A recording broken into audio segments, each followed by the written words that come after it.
Baik, terima kasih. Oh, alhamdulillah. Saya mau sampaikan dulu ini. Assalamualaikum warahmatullahi wabarakatuh.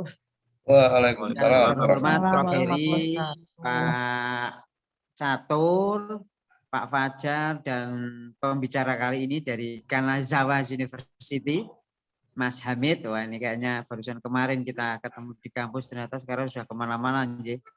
Kemudian Mbak Herni, ini yang alumni yang hadir juga ini, senior ini. Kemudian Mas Faisal, terima kasih. Sambil menunggu yang lainnya join, Mas Hamid nggak apa-apa berbagi ilmunya privat. Tidak semua orang punya kesempatan waktu.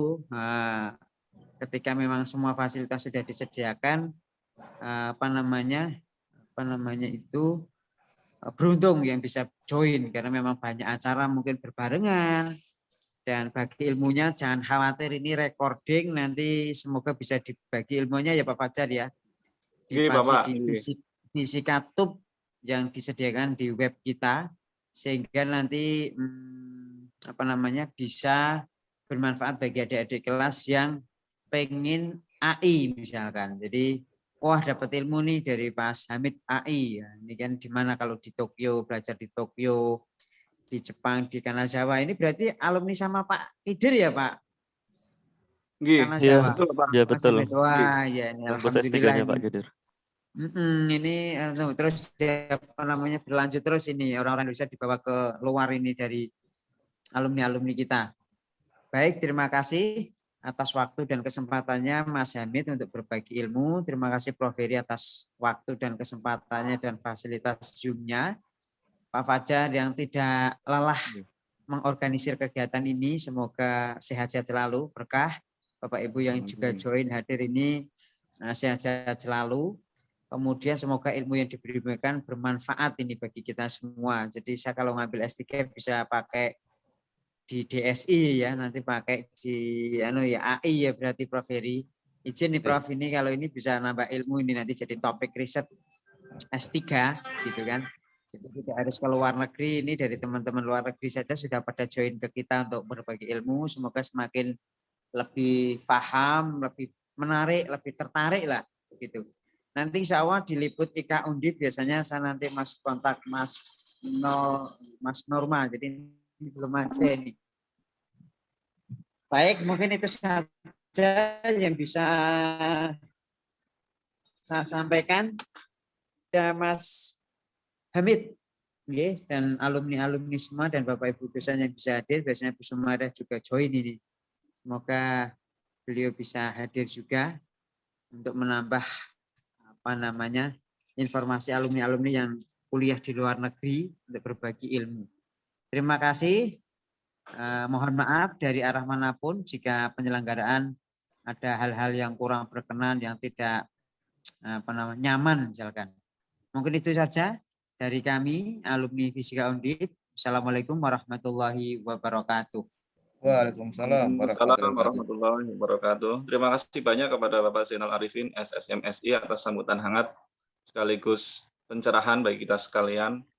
Selanjutnya adalah sambutan hangat sekaligus pembukaan dari Ketua Departemen Fisika Fakultas Sains dan Matematika Universitas Diponegoro. Kepada Bapak Profesor Dr. Heri Sutanto, SSMSI, kami persilakan. Monggo, Prof. Baik, terima kasih Pak Fajar atas waktunya. Assalamualaikum warahmatullahi wabarakatuh. Waalaikumsalam warahmatullahi wabarakatuh. Selamat pagi semua, semoga semua sehat dan selalu ceria gitu ya. Teruntuk yang masih di Narita ini ya, Mas Nur Hamid ini ya. Dan Ya, nanti bisa makan rawon gitu ya, Kediri kalau kangen gitu. Kedua, saya mengucapkan terima kasih pada Pak Fajar ini yang dosen termuda di Departemen Fisika Undip untuk saat ini. Nanti mungkin siapa tahu disusul oleh dosen-dosen muda yang lain. Dan sebenarnya tadi saya mau sambutan kalau Mbak Herni sudah on cam ini. Mbak Herni belum on cam ini. Kita tunggu dulu sebentar. Karena ini senior. Dilanjut dulu soalnya saya tak sambil ngurusin anak-anak ini. Maaf ya. Sebentar. Ya Mbak Erni, ini pada ditunggu Pak Zainal karena ini senior yang ini. Yang kedua, Kami ucapkan terima kasih kepada Pak Catur, Bapak Ibu kolega dosen, para mahasiswa. Ini ada Mbak alumni juga ya, Mbak Adila, dan Ketua Alumni ini Pak Zainal yang selalu masih muda, meskipun sudah beranjak ke dewasa mungkin ya, tapi selalu ceria muda ini. Baik, yang berikutnya acara JRK ini kami senang di bawah Pak Pajar karena yang pertama sebagai ajang silaturahmi gitu ya. Baik kita dulu pada saat mahasiswa sehingga kita dapat bertemu di forum yang rutin ya, bisa seminggu atau 2 minggu. Dan yang kedua, kita sama-sama dapat memberikan kontribusi di bidang kita masing-masing, di bidang pengembangan kita masing-masing. Seperti pada hari ini Mas Nur Hamid ini saya masih ingat gitu ya, dulu ke Pare dan lain-lain. Maksud saya juga sempat memberi rekomendasi ya Mas, dan alhamdulillah sudah tercapai cita-citanya. Mudah-mudahan nanti ini selesai master atau dokternya Mas Nur Hamid? Untuk yang sekarang untuk program dokternya, Pak. Masuk program dokter ya, alhamdulillah. Iya, betul. Dan sudah selesai dokter ya? Baru mulai, Pak. Mudah-mudahan nanti program dokternya dapat selesai di manapun di Kanazawa, dan mungkin bisa dipertajam dengan postdoc dan lain-lain, sehingga alumni-alumni kita itu dapat memberikan sumbangsih baik kepada institusi maupun negara. Dan tentu forum ini tidak hanya berhenti di sini, Mas Nur Hamid. Saya panggil Mas Nur Hamid karena masih muda, dan mudah-mudahan nanti calonnya Mas Nur Hamid malah menjadi mahasiswa asing di prodi kita, Pak Pajar. Kita tunggu nanti Mas Nur Hamid bawa calon dari Jepang, dibawa menjadi mahasiswa FPSika Undip gitu. Jadi nanti dapat 2 double kita, jadi ilmunya dan orang Jepang ya Mas Nur Hamid, mudah-mudahan gitu. Ya. Yang kedua tadi di bidang AI yang saat ini memang kalau kita sadari saat ini kan pada era yang kelima untuk revolusi industri kalau tidak salah gitu ya. Sebenarnya revolusi industri itu yang semuanya itu dipicu oleh ilmu fisika. Kalau kita ingat yang pertama mungkin Pak Pajar ingat kaitan dengan hukum Newton sehingga terjadi mekanisasi gitu ya di semua lini. Lalu yang kedua penemuan Thomas Alva Edison, kelistrikan tadi juga mempercepat produksi. Lalu yang ketiga gitu ya, revolusi industri itu dipicu oleh hadirnya dari zat padat ya, teknologi semikonduktor, sehingga ini Mbak Herni sudah dari yang dulu sampai sekarang masih ada nih. Masih di Kudus atau sudah di mana-mana Mbak Herni? Saya di Jakarta Pak dari tahun 2000 berapa ya? 2005 pas tsunami Aceh. Alhamdulillah, jadi sudah pindah dari Kudus ke Jakarta. Mudah-mudahan nanti kembali lagi ke Semarang dan sekitarnya gitu. Baik Mbak Erin, terima kasih. Lalu yang berikutnya revolusi industri yang ketiga tadi kaitan dengan penemuan di zat padat semikonduktor dan turunannya ya IC, sehingga memicu adanya inilah elektronika di semua bidang komputer gitu ya, sehingga proses revolusi industri tadi semakin cepat. Dan yang keempat ini kaitan dulu dengan Pilpres kalau nggak salah ya, sehingga penerapan dari artificial intelligence gitu ya, terus IT, dan sekarang itu yang kelima ini juga peran dari ilmu fisika itu ke arah pemanfaatan basic security system gitu ya, untuk istilahnya revolusi industri kelima ini memanusiakan manusia gitu. Namun demikian memang ada keresahan, takutnya nanti manusia digantikan semuanya, jadi kita jadi berhenti. Tapi tidak ada masalah, insya Allah nanti pada hari ini relevan dengan topik dari Mas Hamid. Mudah-mudahan nanti informasi dan ilmunya yang ada dan mungkin kiprahnya yang sudah dijalankan bisa di-share, terutama mungkin untuk adik-adik tingkatnya, sehingga termotivasi untuk mengembangkan bersama-sama. Mungkin demikian dari saya. Sekali lagi kami ucapkan terima kasih kepada Mas Hamid gitu ya, yang saat ini masih dikarantina di Narita, itu masih berkenan. Mudah-mudahan tidak menurunkan imun tetapi menaikkan imun karena ketemu Mbak Herni, Pak Fajar, Mbak Adila dan lain-lain gitu ya. Dan termasuk saya, mungkin kalau saya mudah-mudahan nggak bosan gitu, Mas Nur Hamid. Sekali lagi saya ucapkan terima kasih semuanya pada panitia, narasumber, kolega dosen, Pak Zainal, teman-teman alumni, mahasiswa. Mudah-mudahan acara pada hari ini membawa manfaat dan berkah buat semua. Sekali lagi untuk acara hari ini, mudah-mudahan mari kita simak bersama-sama dan kita saling menguatkan gitu ya sebagai ajang sesama alumni fisika maupun tadi yang masih berjuang gitu. Sekali lagi terima kasih. Akhir kata, jika ada hal-hal yang kurang berkenan kepada Mas, Mbak, Bapak, Ibu, saya mohon maaf. Billahi taufiq wal hidayah. Wassalamualaikum warahmatullahi wabarakatuh. Waalaikumsalam warahmatullahi wabarakatuh. Terima kasih kepada Bapak Profesor Dr. Heri Sutanto, SSI MSI. Sebelum kami lanjutkan, kami ingin mengucapkan terima kasih kepada Ibu Herni yang sudah on cam kamera. Sudah. Dan juga Bapak Ibu, kita kedatangan tamu ini. Ada Saudari Vidya ini. Ada Ibu Vidya dari Universitas Indonesia. Jadi kita bersyukur sudah kedatangan tamu dari Universitas. Itu istri saya, Pak. Oh, istrinya. Oh lah. Selamat Bu Nur Hamid, alhamdulillah di UI. JJ, makasih. Saya kuda tadi.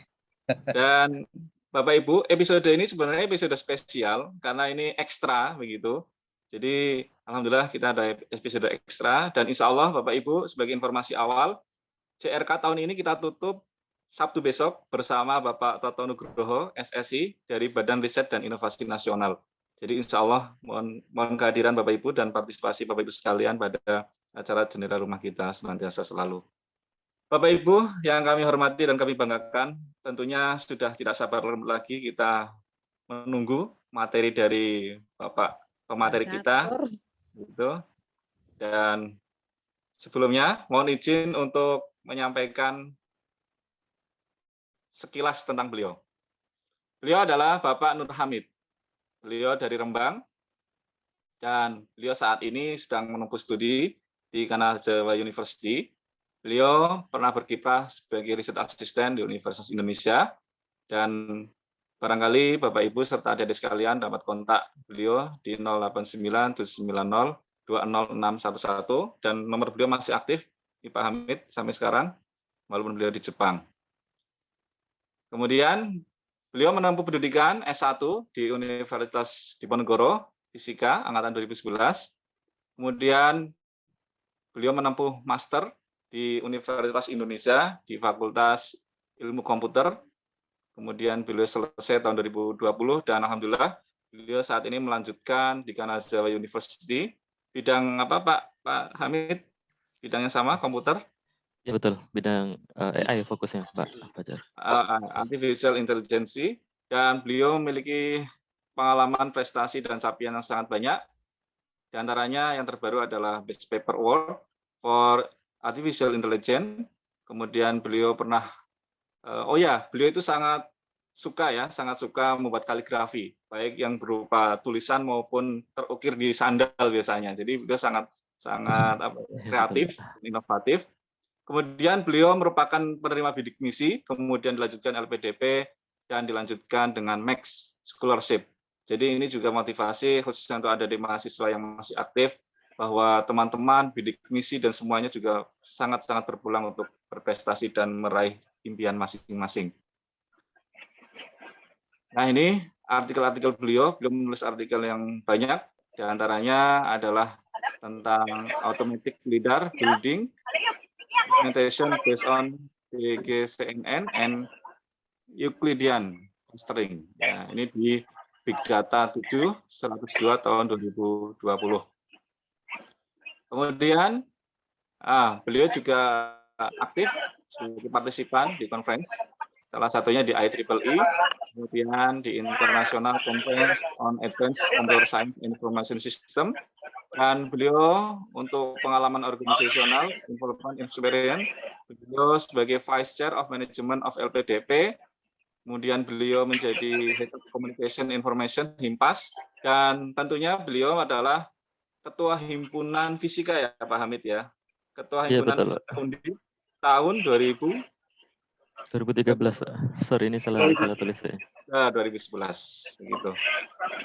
Nah, ini adalah pengalaman beasiswa beliau, kemudian pengalaman training, dan beliau merupakan bimbingan dari Bapak Profesor Dr. Kusworo Adi MT dari KBK Instrumentasi Elektronika, kemudian S2 di bawah bimbingan Profesor Dr. Engineering Wisnu Chatmiko. Bapak Ibu yang kami hormati dan kami banggakan, marilah kita sambut materi kita kepada Bapak Nur Hamid, SIMkom kami persilakan. Pak. Pak Fajar saya jadikan co-host. Prof Gernowo, ini masih belum di-unmute Prof Ger. Sudah saya Jadikan co-host. Makasih Prof Ger. Wah, terima kasih hadir Prof dari Gunarwo. Tegal ini. Terima kasih. Wah, ini sedang di kendaraan dan selamat datang kepada Bapak Profesor Dr. Rahmat Girnowo yang sudah berkenan hadir. Ada Ibu Sumaria, Ibu Dr. Sumaria. Selamat datang Ibu. Silakan, Amit. Mas, jadikan co-host nanti kalau ada yang lewat suaranya. Makasih. Iya.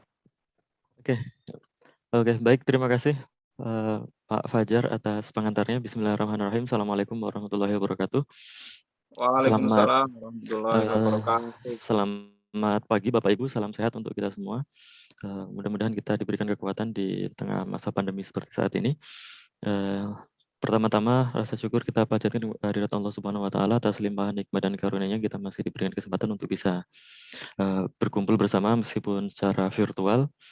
Kemudian yang saya hormati sudah hadir di tengah-tengah kita. Yang pertama tadi Prof Heri selaku Ketua Departemen, kemudian sudah hadir juga Pak Zainal, kemudian Bu Herni, salam kenal Ibu, kemudian Pak Catur, Pak Fajar, kemudian tadi sudah bergabung juga Pak Prof Girnowo dan Bu Sumariah. Mungkin ada yang lain tidak bisa saya sebutkan satu persatu, tidak mengurangi rasa hormat saya kepada Bapak Ibu sekalian.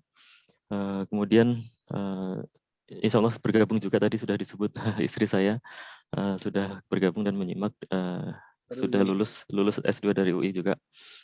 Mohon izin Pak Hamid, mohon izin menyela.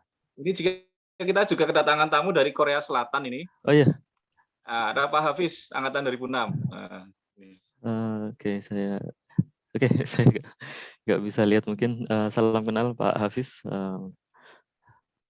Salam untuk negeri Korea. Kemudian sudah hadir juga teman-teman seangkatan saya juga sudah bergabung. Tadi saya lihat Mas Faisal dan Mbak Adila di sini.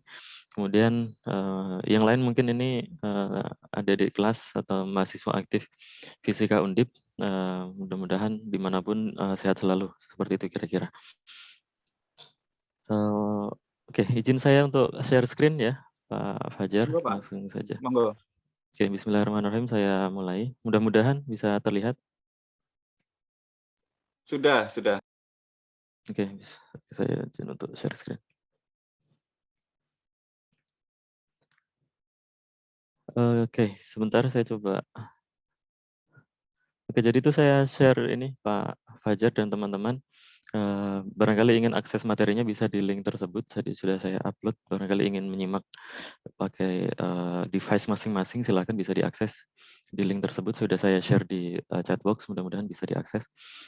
Oke, bismillahirrahmanirrahim. Saya mulai izin sharing teman-teman, Bapak Ibu sekalian, mengenai topik yang saya pelajari. Mengenai topik saya yaitu umumnya mengenai artificial intelligence atau kecerdasan artifisial.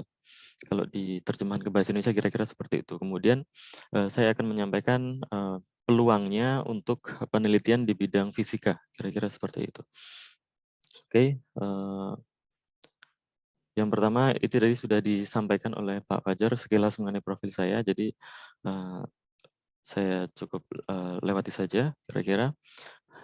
Dan ini foto angkatan saya di Fisika Undip 2011, termasuk angkatan yang sedikit jika dibandingkan dengan angkatan berikutnya. Jadi kalau angkatan berikutnya di tahun 2012 itu sudah 2 kali lipat, kira-kira seperti itu.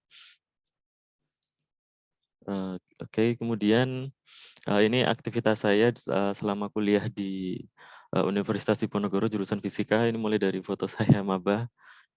Kemudian ini selama di Himpunan Mahasiswa Fisika. Kemudian ini dokumentasi pada saat laporan pertanggungjawaban. Saya pada saat itu mendapatkan amanah sebagai Ketua Himpunan Mahasiswa Fisika tahun 2013. Kemudian di sini aktivitas saya pada saat KKN. Kemudian ini aktivitas saya pada saat mengerjakan PKM pada saat itu dengan Mas Faisal. Ini motong besi di lab Lins. Jadi membuat prototipe pada saat itu, kemudian ini yang foto terakhir adalah dokumentasi pada saat saya join. Saya sudah selesai kalau nggak salah, tapi pada saat itu saya join dengan teman-teman himpunan untuk kegiatan pengabdian pada saat itu ini di Sekolah Luar Biasa Negeri Semarang, kira-kira seperti itu. Ini aktivitas saya pada saat dari Fisika Undip. Nah, kemudian ini penelitian saya pada saat S1 di bawah bimbingan Profesor Dr. Kusworo Adi. Bidang peminatan saya itu di KSL Lins atau Elektronika dan Instrumentasi. Dan judul penelitian saya pada saat itu adalah penentuan tingkat buta warna dengan metode segmentasi ruang warna fasi dan rule based forward chaining pada citra Ishihara, atau ini citra Ishihara itu yang untuk tes buta warna biasanya, kira-kira seperti itu. Jadi sedikit sharing, karena ini bidang Elins pada saat itu memang banyak teman-teman saya juga di angkatan yang melakukan penelitian tentang pengolahan citra digital, jadi saya termasuk yang mengambil topik tersebut. Tapi dari topik tersebut akhirnya pada saat saya mendaftar ke program magister, pada saat saya mendaftar tahun 2016, yaitu batch 1 sekitar bulan Maret kalau nggak salah, Februari pada saat itu pengumuman. Pada situ saya mendaftar jurusan fisika dan uniknya pada saat itu saya malah tidak diterima. Jadi ceritanya seperti itu. Mungkin karena memang persiapannya juga dirasa kurang, termasuk beberapa pertanyaan yang ketika ditanyakan oleh interviewer mengenai keilmuan fisika saya pada saat itu malah saya tidak bisa menjawab. Jadi seperti itu. Jadi makanya tidak lolos pada saat batch pertama. Kemudian saya langsung mendaftar di batch kedua untuk beasiswa LPDP. Di batch kedua langsung, dan termasuk mendapatkan masukan dari interviewer pada saat itu. Yang pertama justru malah saya salah satunya adalah direkomendasikan justru dengan penelitian skripsi saya yang seperti ini, justru akan relate ketika saya mendaftar di jurusan ilmu komputer, kira-kira seperti itu. Meskipun ini tidak bisa dijadikan jaminan ya teman-teman. Mungkin teman-teman yang S1 yang ingin melanjutkan di program S2 misal, ini tidak bisa dijadikan jaminan juga ketika teman-teman nanti penelitiannya ini akan lebih cocok di jurusan ilmu komputer, misal itu tidak bisa seperti itu. Termasuk ada juga yang memang justru ada juga yang adik kelas saya yang dari KSL Lins, kemudian mendaftar ilmu komputer malah tidak diterima, kira-kira seperti itu. Ya memang tergantung pada saat teman-teman pada saat nanti diwawancara ketika memang bisa menjelaskan urgensinya kenapa harus fisika ataupun kenapa harus ilmu komputer itu sangat penting untuk menentukan hasil diterima atau tidaknya pada saat mendaftar beasiswa. Kira-kira seperti itu. Jadi ini hanya sedikit sharing, tidak dijadikan jaminan, kira-kira seperti itu. Jadi silakan nanti dipastikan motivasinya dan bekalnya ketika menentukan untuk memilih lanjut di jurusan tertentu di S2-nya, kira-kira seperti itu. Oke, kemudian berikutnya saya mendaftar di UI, jurusan ilmu komputer di bawah Fakultas Ilmu Komputer. Uniknya di ilmu komputer juga memang di aturan mereka bisa menerima mahasiswa yang S1-nya memang tidak harus bidang ilmu komputer, tapi juga menerima bidang katakanlah fisika maupun matematika. Jadi seperti itu. Tapi syaratnya memang ada yang namanya matrikulasi. Matrikulasi itu kalau di Fasilkom atau Fakultas Ilmu Komputer UI, kita diuji atau dites, ada tes awal, ada 4 mata kuliah, basis data, kemudian matematika diskrit, sistem operasi, dan saya lupa satu lagi, sistem operasi kalau nggak salah. Jadi ada 4 mata kuliah yang diujikan, yang mana ketika tidak lolos harus mengambil mata kuliah tersebut, kira-kira seperti itu. Dan kebetulan alhamdulillah pada saat itu, qadarullah, saya pada saat matrikulasi agak mengagetkan juga ketika pada saat itu saya ngambil ujian malah saya dinyatakan lolos semua. Jadi tidak harus mengambil mata kuliah tersebut, jadi langsung bisa fokus mengambil mata kuliah di S2-nya, kira-kira seperti itu. Karena di matrikulasi itu ketika nggak lolos harus mengambil mata kuliah tersebut, dan notabene ini adalah mata kuliah S1 dan dihitungnya 0 SKS. 0 SKS dan memang harus wajib lulus. Ketika tidak lulus harus mengambil lagi di semester berikutnya. Dan kesempatan mengambil matrikulasi adalah 2 semester, ketika memang tidak bisa selesai dalam 2 semester itu kita gugur atau DO bahasanya, kira-kira seperti itu. Kemudian kalau mata kuliah di S2 Fasilkom UI itu ada mengambil mata kuliah wajib dasar, kemudian mata kuliah lanjut, kemudian ada studi mandiri. Kemudian ngambil proposal dan terakhir tesis, kira-kira seperti itu. Dan ini adalah pembimbing saya pada saat S2, yaitu beliau Prof. Wisnu Jatmiko. Memang spesifik beliau adalah guru besar di UI bidang robotika dan kecerdasan artifisial. Kira-kira emang dari awal beliau emang fokus di kedua bidang tersebut, robotika dan AI, kira-kira seperti itu. Makanya saya termasuk salah satu yang beruntung bisa menjadi salah satu dari mahasiswa bimbingan beliau. Dan ini output cukup banyak yang saya lakukan, meskipun tidak semuanya penulis pertama, di bawah bimbingan Prof. Wisnu, kira-kira seperti itu. Meskipun mungkin ini salah satu yang jadi catatan dari saya untuk teman-teman, katakanlah yang mau melanjutkan studi utamanya. Kalau dulu memang pada saat saya S2 itu sempat punya gambaran saya harus keluar negeri gitu. Kenapa? Karena pada saat itu saya mikirnya yang saya bayangkan adalah ketika saya lulus S2 itu ya pada saat waktu yang sama itu akan ada banyak lulusan luar negeri gitu. Ketika harus bersaing, maka saya kira itu buat saya minder, saya ngerasa yang dari luar negeri itu akan punya kompetensi atau pertimbangan lebih, kira-kira seperti itu. Tapi yang ingin saya jadikan catatan di sini adalah ketika di dalam negeri pun teman-teman tidak berhenti kesempatan untuk bisa berprestasi, kira-kira seperti itu. Yang mana di bawah bimbingan Prof. Wisnu ini saya bisa melakukan penelitian dan menulis, kemudian saya publikasi di international conference, dan pada saat itu saya juga bisa mendapatkan penghargaan internasional, yaitu sebagai best paper. Jadi dimanapun kita menempuh studi, jadi tidak menutup kemungkinan kita untuk bisa tetap berprestasi. Kira-kira itu yang bisa saya sampaikan untuk di sini, kira-kira seperti itu. Nah, lulus dari S2 di UI, kemudian saya langsung mendapatkan informasi dari teman saya yang kuliah di Kanazawa University. Artinya disampaikan informasi kalau nanti akan ada bukaan beasiswa, kira-kira seperti itu. Nah, kemudian saya juga banyak dibantu oleh teman saya tersebut untuk bisa mendaftar, termasuk bagaimana saya dihubungkan dengan sensei atau calon supervisor atau calon pembimbing di sini. Jadi saya banyak sekali dibantu oleh teman saya tersebut, dan Januari tahun 2021 kemarin, tepat saya mendaftar, kemudian ada wawancara di bulan Februari, kemudian cukup lama untuk pengumumannya, sekitar bulan Juli kalau nggak salah, dan alhamdulillah diterima. Dan supervisor saya atau pembimbing saya di sini adalah beliau Profesor Hidetaka Nambo atau Nambo Sensei. Beliau memang fokus atau ketua lab AI atau lab artificial intelligence. Jadi kira-kira memang cukup relate dengan apa yang ingin saya pelajari, kira-kira seperti itu. Dan saya mulai terhitung studi sekitar bulan Oktober kemarin, karena belum bisa berangkat, jadi emang kuliah secara online. Jadi kita mengerjakan modul pertemuan lab secara virtual dulu, kemudian saya baru bisa berangkat tanggal 27 November kemarin, dan sekarang masih proses karantina. Sebelum saya nanti ke kampus sekitar tanggal 13 atau hari Senin depan, kira-kira seperti itu. Oke, jadi izinkan saya untuk share mengenai apa itu artificial intelligence, kemudian nanti potensinya untuk penelitian fisika.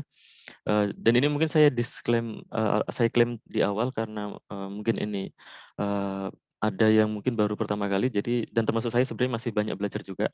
Jadi saya tidak akan menyampaikan cukup yang begitu teknis atau begitu detail mengenai AI, tapi harapan saya nanti dengan apa yang saya sampaikan bisa memberikan gambaran atau insight mengenai apa itu AI dan potensinya ketika digunakan untuk penelitian.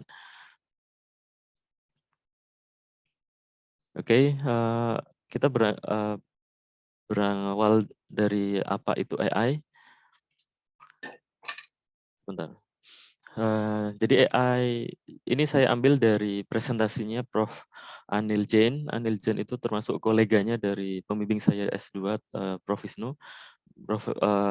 Anil Jain ini dari Michigan State University dan beliau termasuk peneliti bidang AI, pattern recognition dengan H-index tertinggi di ilmu komputer di dunia. Jadi termasuk bisa dijadikan acuan dan rujukan ketika belajar mengenai AI, kira-kira seperti itu.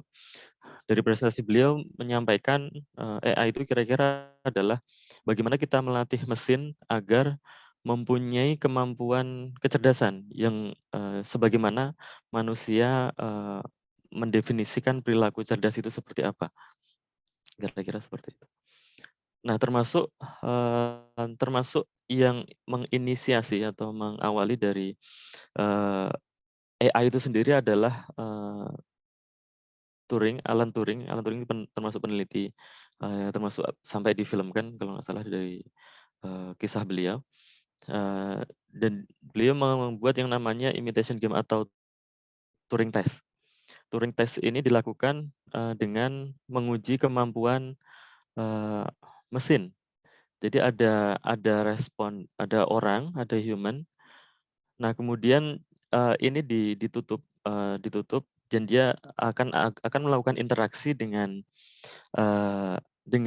orang atau human dan melakukan interaksi dengan komputer. Yang mana Turing test ini adalah sampai berhasil membuat orang itu tidak bisa membedakan ketika kapan dia berinteraksi dengan manusia dan kapan dia berinteraksi dengan mesin. Jadi sampai itu keberhasilan mesin pada saat itu. Jadi dia sudah tidak bisa membedakan lagi ketika saya bertanya ke orang, jawaban orang itu seperti apa dan jawaban dari mesin itu seperti apa. Itu sudah tidak bisa terbedakan lagi. Kira-kira seperti itu. Itu termasuk yang menginisiasi kecerdasan buatan. Nah, sebenarnya bedanya apa antara komputer dan otak manusia? Jadi dari sini kita bisa pahami kalau otak manusia itu cenderung bisa belajar atau adaptif atau punya kemampuan untuk belajar, untuk ada intuisi di situ. Nah, sementara komputer itu tidak bisa belajar, tapi komputer di sisi lain punya kemampuan yaitu performanya yang cukup powerful ketika melakukan pemrosesan. Ya kalau arti sederhananya kalau otak manusia itu bisa belajar tapi bisa capek, tapi kalau komputer itu kita bisa latih dia belajar tapi dia kemampuan belajarnya terbatas. Jadi harapannya memang bagaimana komputer itu punya kecerdasan seperti manusia, yang mana kelebihannya adalah dia tidak bisa capek, kira-kira seperti itu sederhananya. Tapi mungkin itu nanti muncul kekhawatiran apakah nanti komputer itu akan menggantikan manusia di masa depan. Itu nanti mungkin itu tadi seperti yang disampaikan Prof. Heri di awal, itu akan ada bahasan panjang lagi sebenarnya kalau untuk urusan itu. Tapi memang tujuan pada saat ini kira-kira bagaimana memaksimalkan kinerja komputer. Meskipun sebenarnya kalau sampai saat ini pun pekerjaan kita sebenarnya tidak perlu khawatir untuk akan diambil alih pekerjaan oleh mesin itu karena secara prinsip pekerjaan yang digantikan oleh mesin itu adalah pekerjaan yang memang sifatnya rutin dan perlu pemrosesan banyak data, kira-kira seperti itu. Oke, itu tentang AI. Kemudian apa saja yang bisa dilakukan oleh AI? Ini beberapa contohnya yang bisa kita lihat. Ini ada walking robot atau robot. Kalau ini memang robot yang dikembangkan oleh Boston itu kalau sepemahaman saya itu semacam teknologi militernya Amerika kalau nggak salah. Jadi ini mereka di Amerika sudah ada gambaran bagaimana robot itu akan digunakan untuk perang, tapi harapan kita tidak sampai seperti itu. Kemudian ada juga yang sampai sekarang itu kontribusi dari AI itu mengenai self-flying rocket.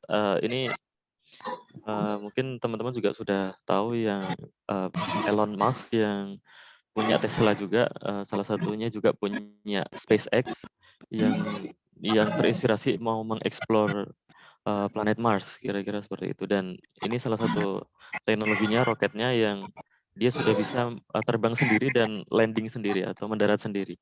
Artinya ketika roket itu bisa mendarat sendiri, artinya itu bedanya dengan roket yang sebelumnya itu kan ketika jatuh ya dia rusak seperti itu.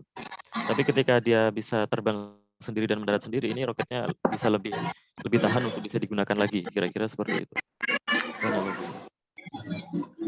Ya, ada juga teknologi self driving car sudah lumayan banyak juga, apalagi di Jepang juga sudah banyak dikembangkan bagaimana mobil itu bisa bisa melakukan proses driving tanpa pengemudi, kira-kira seperti itu. Kemudian ada deepfake. Deepfake ini termasuk teknologi pemrosesan gambar atau yang dia dengan teknologi atau metode GAN atau Generative Adversarial Network bisa menghasilkan video orang lain yang dia bisa melakukan dialog sesuai yang kita inginkan, kira-kira seperti itu. Sebenarnya tujuannya juga untuk keperluan hiburan, misal kalau untuk membuat syuting film, jadi tidak harus bisa menghemat cukup banyak, tapi di sisi lain bisa disalahgunakan, katakanlah untuk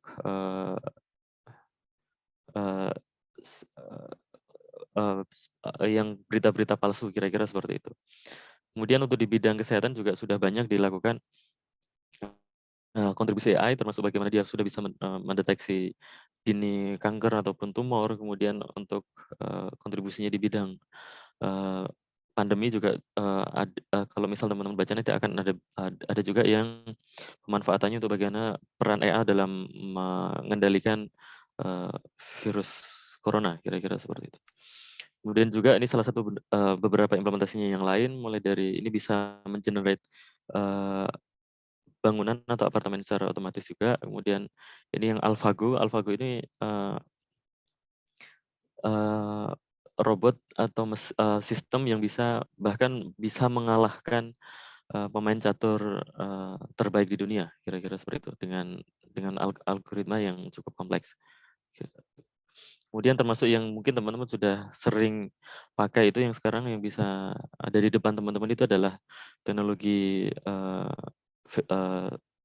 deteksi suara. Misal di sini ada yang dipakai adalah kalau teman-teman aplikasinya ada Google, bisa pakai Hello Google.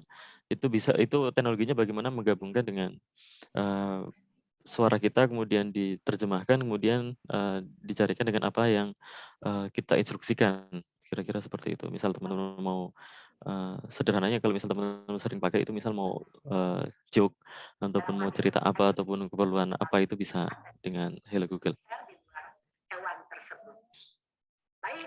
Oke, ini beberapa yang bisa AI lakukan lainnya. Ini saya ambil dari Tokopedia UI AI Center. Jadi AI Center-nya yang dipunyai oleh UI yang kerjasama dengan Tokopedia. Jadi AI bisa melakukan kontribusinya bisa dalam bidang politik and government, e-commerce, banking, personal, and personal finance, education, kemudian communication, healthcare, dan lain-lain. Ini yang ada di websitenya UI AI Center.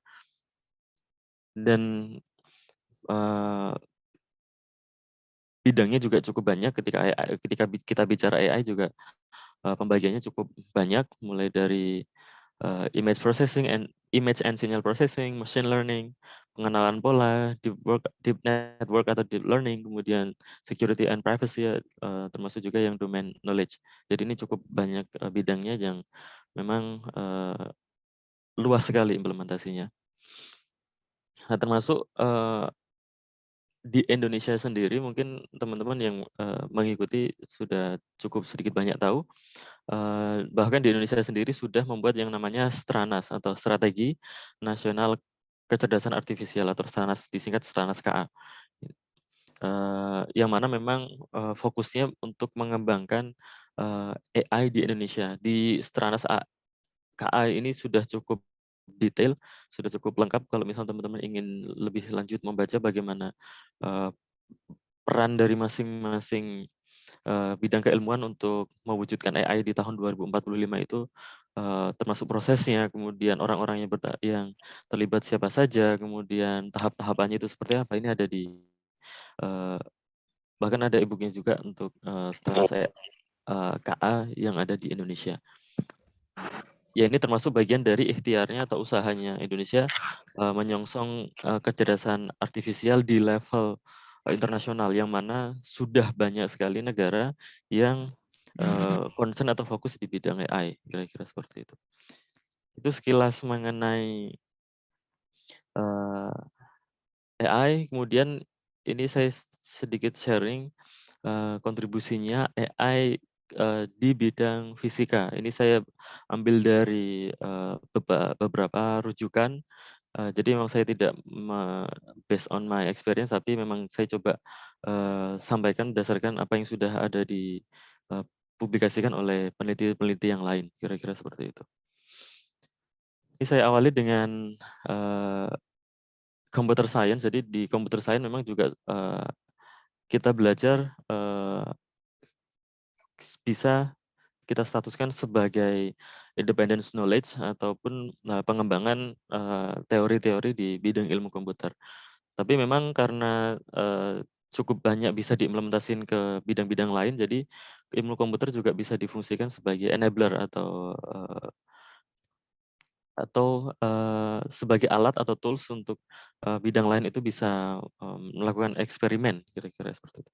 Untuk di fisika saya memahami kita bisa melakukan data analisis, simulasi ataupun pemrosesan. Jadi agar katakanlah bisa menghasilkan nilai atau output analisis yang lebih matang atau lebih kaya, itu bisa digunakan dengan metode AI, kira-kira seperti itu. Metode AI juga cukup banyak, nanti coba saya akan share mengenai beberapa metode yang bisa digunakan, kira-kira seperti itu. Termasuk bidang di fisika juga cukup banyak.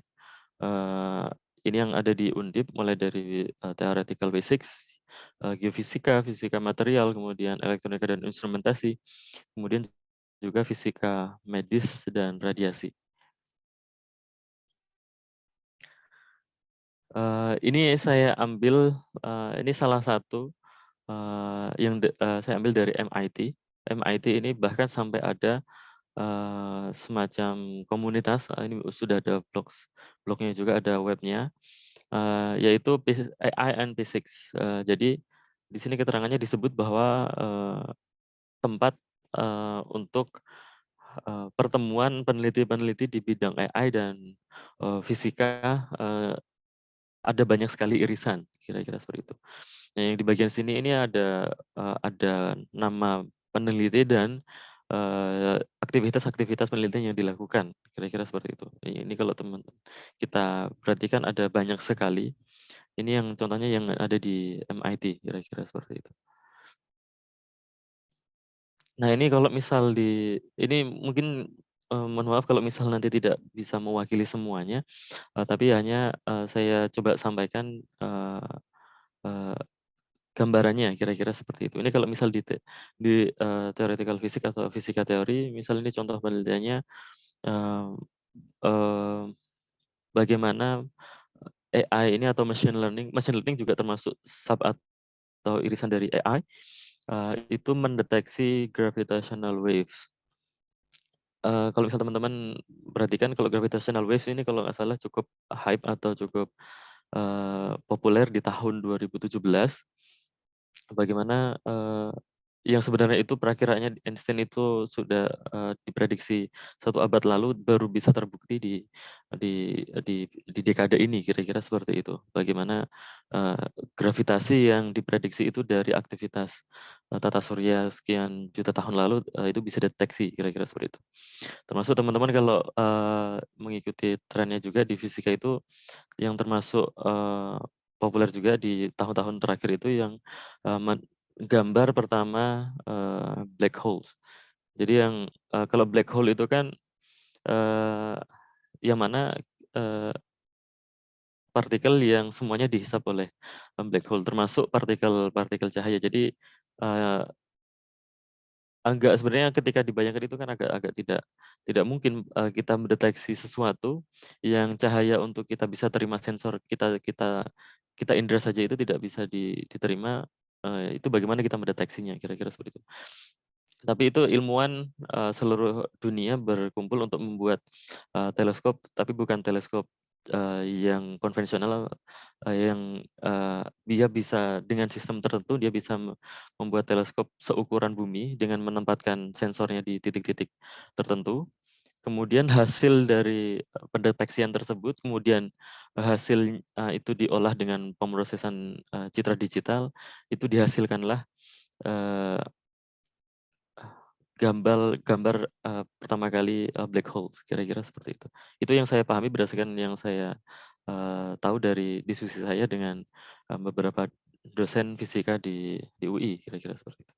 Kemudian ini contoh lain bagaimana machine learning mendeteksi partikel fisika, termasuk energi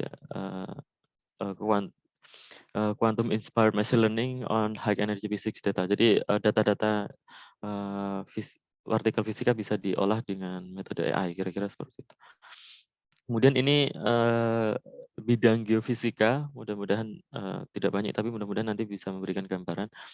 Ini contohnya paper yang saya ambil. Ini bahkan ada reviewnya memang deep learning for geophysics. Jadi kalau misal teman-teman mau lihat peluang atau contoh-contoh penelitian AI di bidang geofisika itu seperti apa, kemudian prosesnya seperti apa, bisa baca paper ini. Jadi misal pemrosesan datanya seperti apa. Dan kalau menurut saya memang karena data geofisika ini, kalau misal contoh yang kalau yang saya pernah data yang saya proses itu kan memang data remote sensing atau data penginderaan jarak jauh.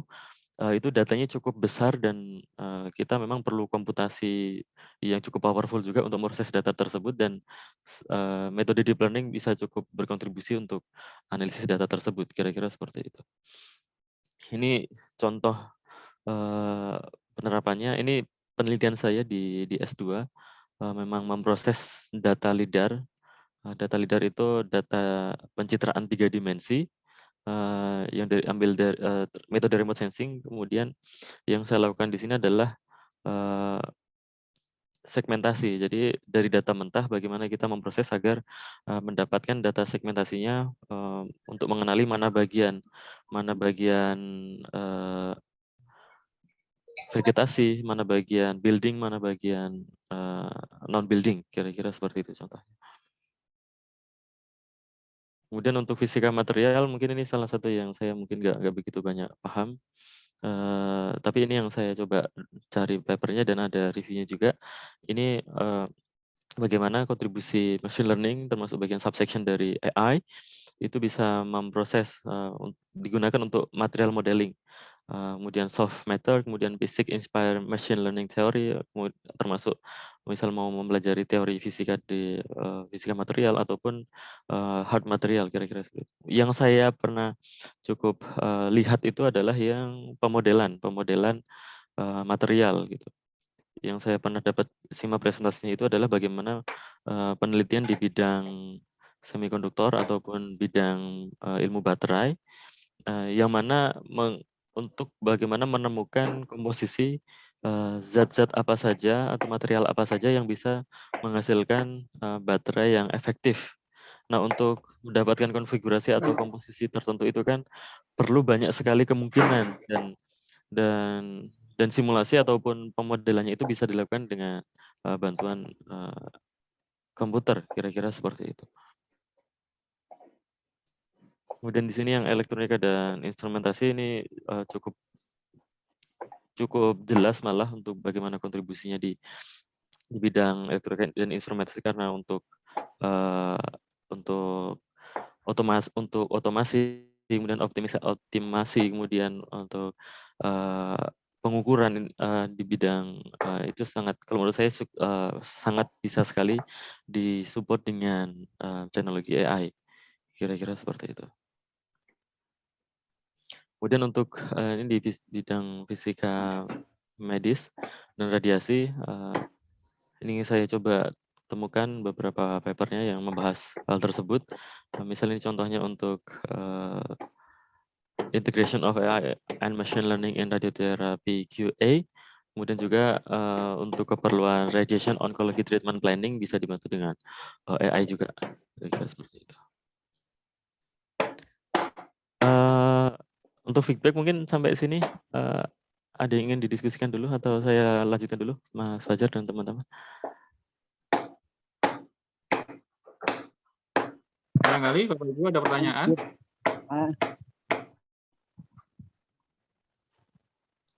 Atau mungkin saya lanjut dulu aja, mungkin Mas, kalau memang belum ada. Silakan Ya, Pak, baik. dilanjut dulu nggak apa-apa Pak, dilanjut Pak. Baik, terima kasih Pak Fajar. Kemudian ya izin saya untuk melanjutkan. Kemudian ini contoh jenis-jenis metode yang ada di AI. AI cukup banyak sekali dan ini untuk pembagiannya ini ada machine learning, kemudian NLP. NLP ini pengolahan bahasa manusia. Jadi misalnya contohnya yang paling populer itu adalah machine translation. Jadi kalau misal cara kerja Google Translate itu juga termasuk kontribusi dari bidang AI, bagaimana untuk menghasilkan translasi yang seakurat mungkin, kira-kira seperti itu. Kemudian ada pengolahan speech atau pengolahan suara, yang implementasinya contohnya yang Hello Google itu ataupun aplikasi yang lain. Kemudian ada expert system, kemudian planning, scheduling, and optimization, kemudian ada robotics dan vision. Vision ini yang populer adalah pengolahan citra digital, kira-kira seperti itu. Nah, bagaimana membedakan ini contoh ilustrasi membedakannya. Untuk yang sederhana atau paling simpel itu adalah rule base.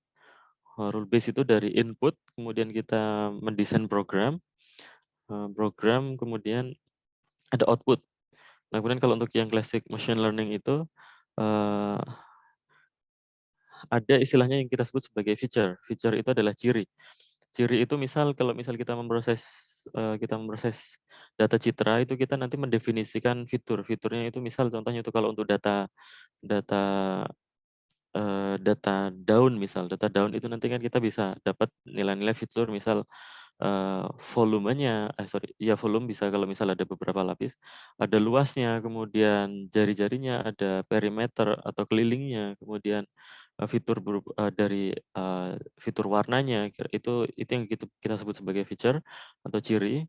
Kemudian diproses fitur tersebut untuk menghasilkan output. Nah, kalau representation learning di sini ada input, kemudian ada feature, kemudian nah, kalau ini yang hand design feature ini kita definisikan sendiri untuk feature-nya. Tapi kalau yang feature di sini ada metode yang dia bisa menghasilkan feature secara otomatis. Kemudian di mapping, kemudian ada output-nya. Kemudian kalau deep learning ini lebih kompleks lagi dan lebih banyak lapisannya proses yang bisa proses pembelajarannya. Bahkan nanti dia bisa mengekstrak fitur sendiri dan memproses fitur tersebut dan untuk yang deep learning biasanya hasilnya lebih powerful karena dia juga disupport oleh device yang cukup kuat juga untuk melakukan pemrosesan deep learning, kira-kira seperti itu. Nah, ini contoh AI ini yang klasik yaitu role based expert system. Berdasarkan namanya, memang untuk pengambilan keputusannya itu berdasarkan aturan yang kita definisikan. Jadi misal ada knowledge base ini kalau expert system memang kalau disebut sebagai expert system memang kita knowledge-nya itu dari expert. Expert itu ya pakar, bisa dari orang ataupun yang pernah saya lakukan di penelitian S1 itu adalah berdasarkan datanya itu diambil dari rujukan-rujukan yang lain. Kira-kira seperti itu. Kemudian ada datanya, kemudian nanti diproses untuk menghasilkan kesimpulan atau hasil, kira-kira seperti itu. Nah, ini contoh yang saya kerjakan di S1. Jadi pada saat itu saya mendefinisikan penentuan tingkat atau jenis buta warna. Dasarnya itu rule-nya ini ada 11 rule yang memang dia dasarkan dengan data A1, B1, dan C1. A, B, C ini adalah tingkat penerimaan warna pada sel kerucut. Dan hasil Z-nya ini adalah tingkat atau level jenis buta warnanya, kira-kira seperti itu. simpelnya kalau misal teman-teman membuat rule base ini sama kayak misal teman-teman di Excel membuat aturan if then. Jadi misal membuat kesimpulan, misal sederhananya misal Bapak Ibu dosen atau teman-teman yang merekap nilai mahasiswa, kemudian nanti inputnya itu bisa dari nilai tugas, nilai UAS, nilai kuis, nilai UTS. Nah itu kan nanti kesimpulannya kan berupa huruf. Ketika nanti ada bobotnya, bobot itu ya kalau misal teman-teman atau Bapak Ibu eh, eh, pakai di Excel itu kayak misal persentase ya, kayak misal UAS itu bobotnya sekian persen, tugas itu sekian persen gitu. Nanti kan outputnya itu kan berupa nilai akhir berupa huruf baik A, B, C, D atau E. Jadi itu misal contoh sederhananya untuk penggunaan rule base. Kemudian ada juga yang kita sebut sebagai fuzzy method. Fuzzy ini juga termasuk yang sebenarnya dikategorikan sebagai klasik juga. Ini sudah lama dipelajari, tapi meskipun memang penelitian di bidang ini masih terus saja digali bagaimana untuk menghasilkan metode yang seefektif mungkin, kira-kira seperti itu. Nah, kalau untuk rule base ini memang berdasarkan aturan yang memang aturan tersebut outputnya itu batasnya itu cukup strict gitu misal. Jadi misal sederhananya misal kalau misal penilaian itu kan di atas 80 itu sama dengan A.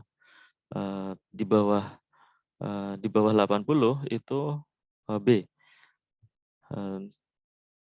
Yang mana di pendekatan fuzzy ini adalah batas tersebut coba dianalisis gitu.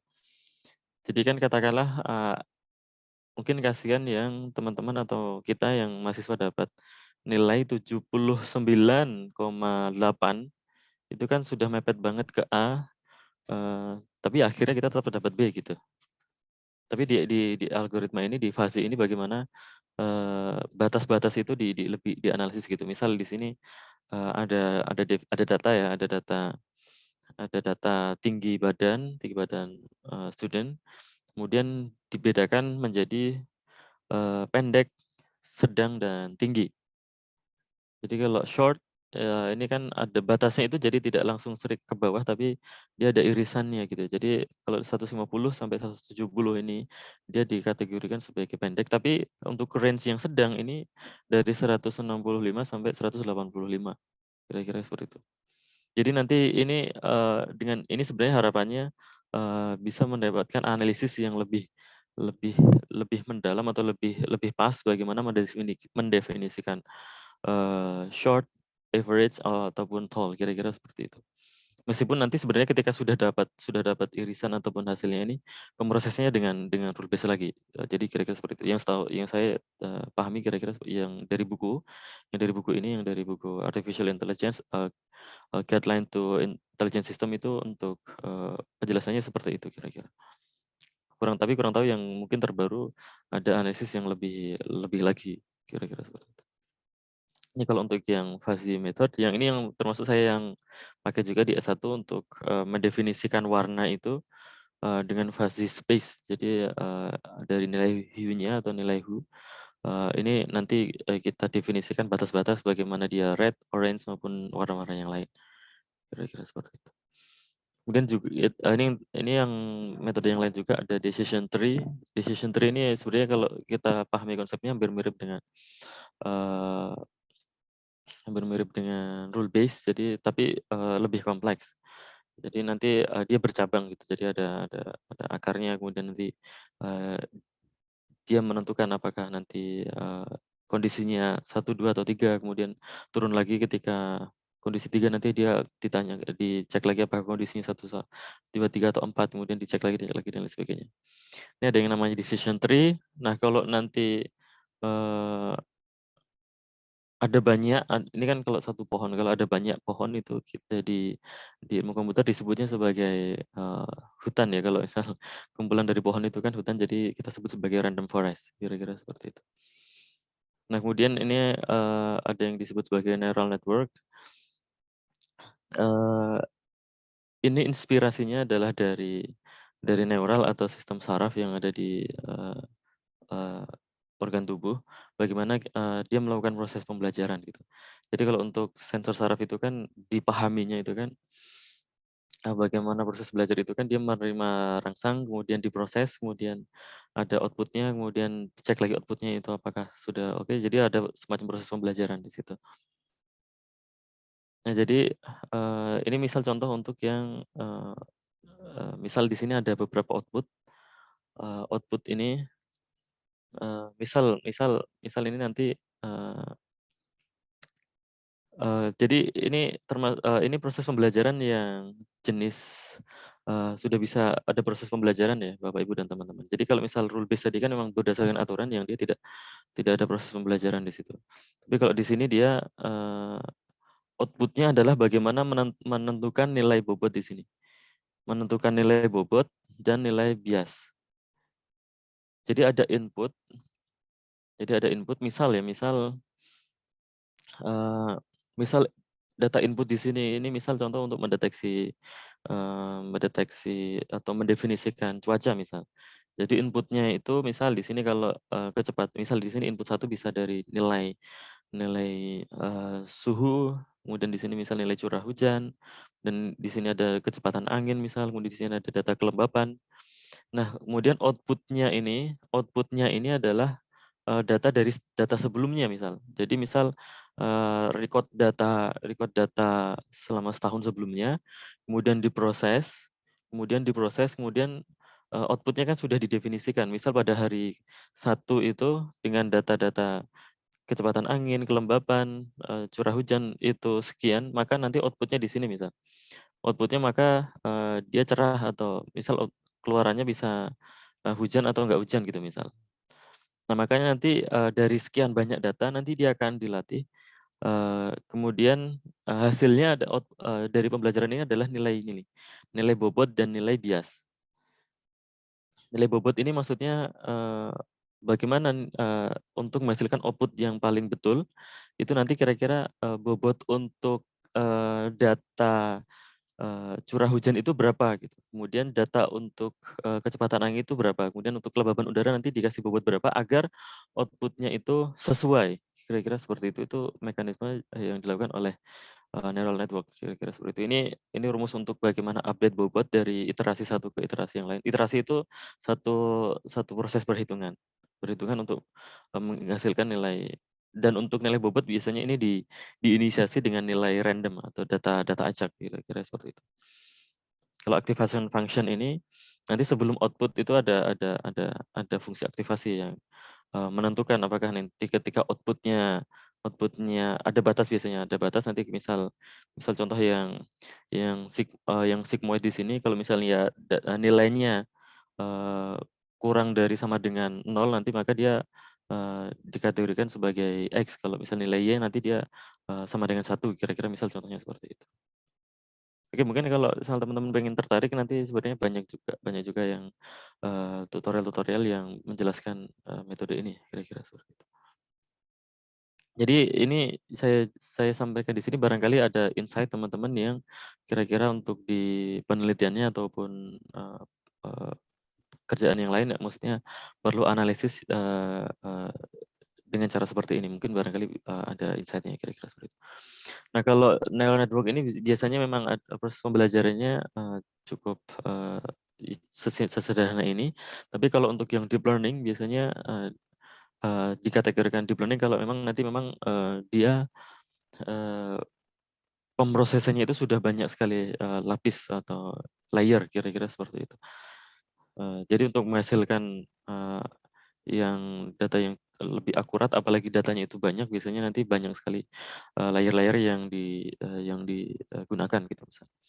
Kalau ini adalah arsitektur dari algoritma CNN. CNN itu termasuk jenis algoritma convolutional neural network yang cukup populer ketika kita bicara mengenai deep learning. Jadi misal untuk ini contohnya untuk pemrosesan input ini tulisan tangan ya, ini input tulisan tangan orang, itu nanti akan dideteksi outputnya itu apakah ini kelas 0 atau sampai 9. Jadi kira-kira seperti itu. Jadi dengan data ini nanti dia akan diproses, ada convolutional layer, ada max pooling, ada convolutional layer, ada mixed pooling lagi, nanti ada fully connected, dan kalau yang fully connected ini biasanya langsung terhubung dengan output. Ini salah satu jenis yang cukup populer dan sering dipakai ketika pemrosesan deep learning. Yaitu ini termasuk ini kita sebut sebagai arsitektur CNN atau convolutional neural network. Kemudian ini yang contoh deep learning yang lainnya, ini yang saya pakai di penelitian S2 yang namanya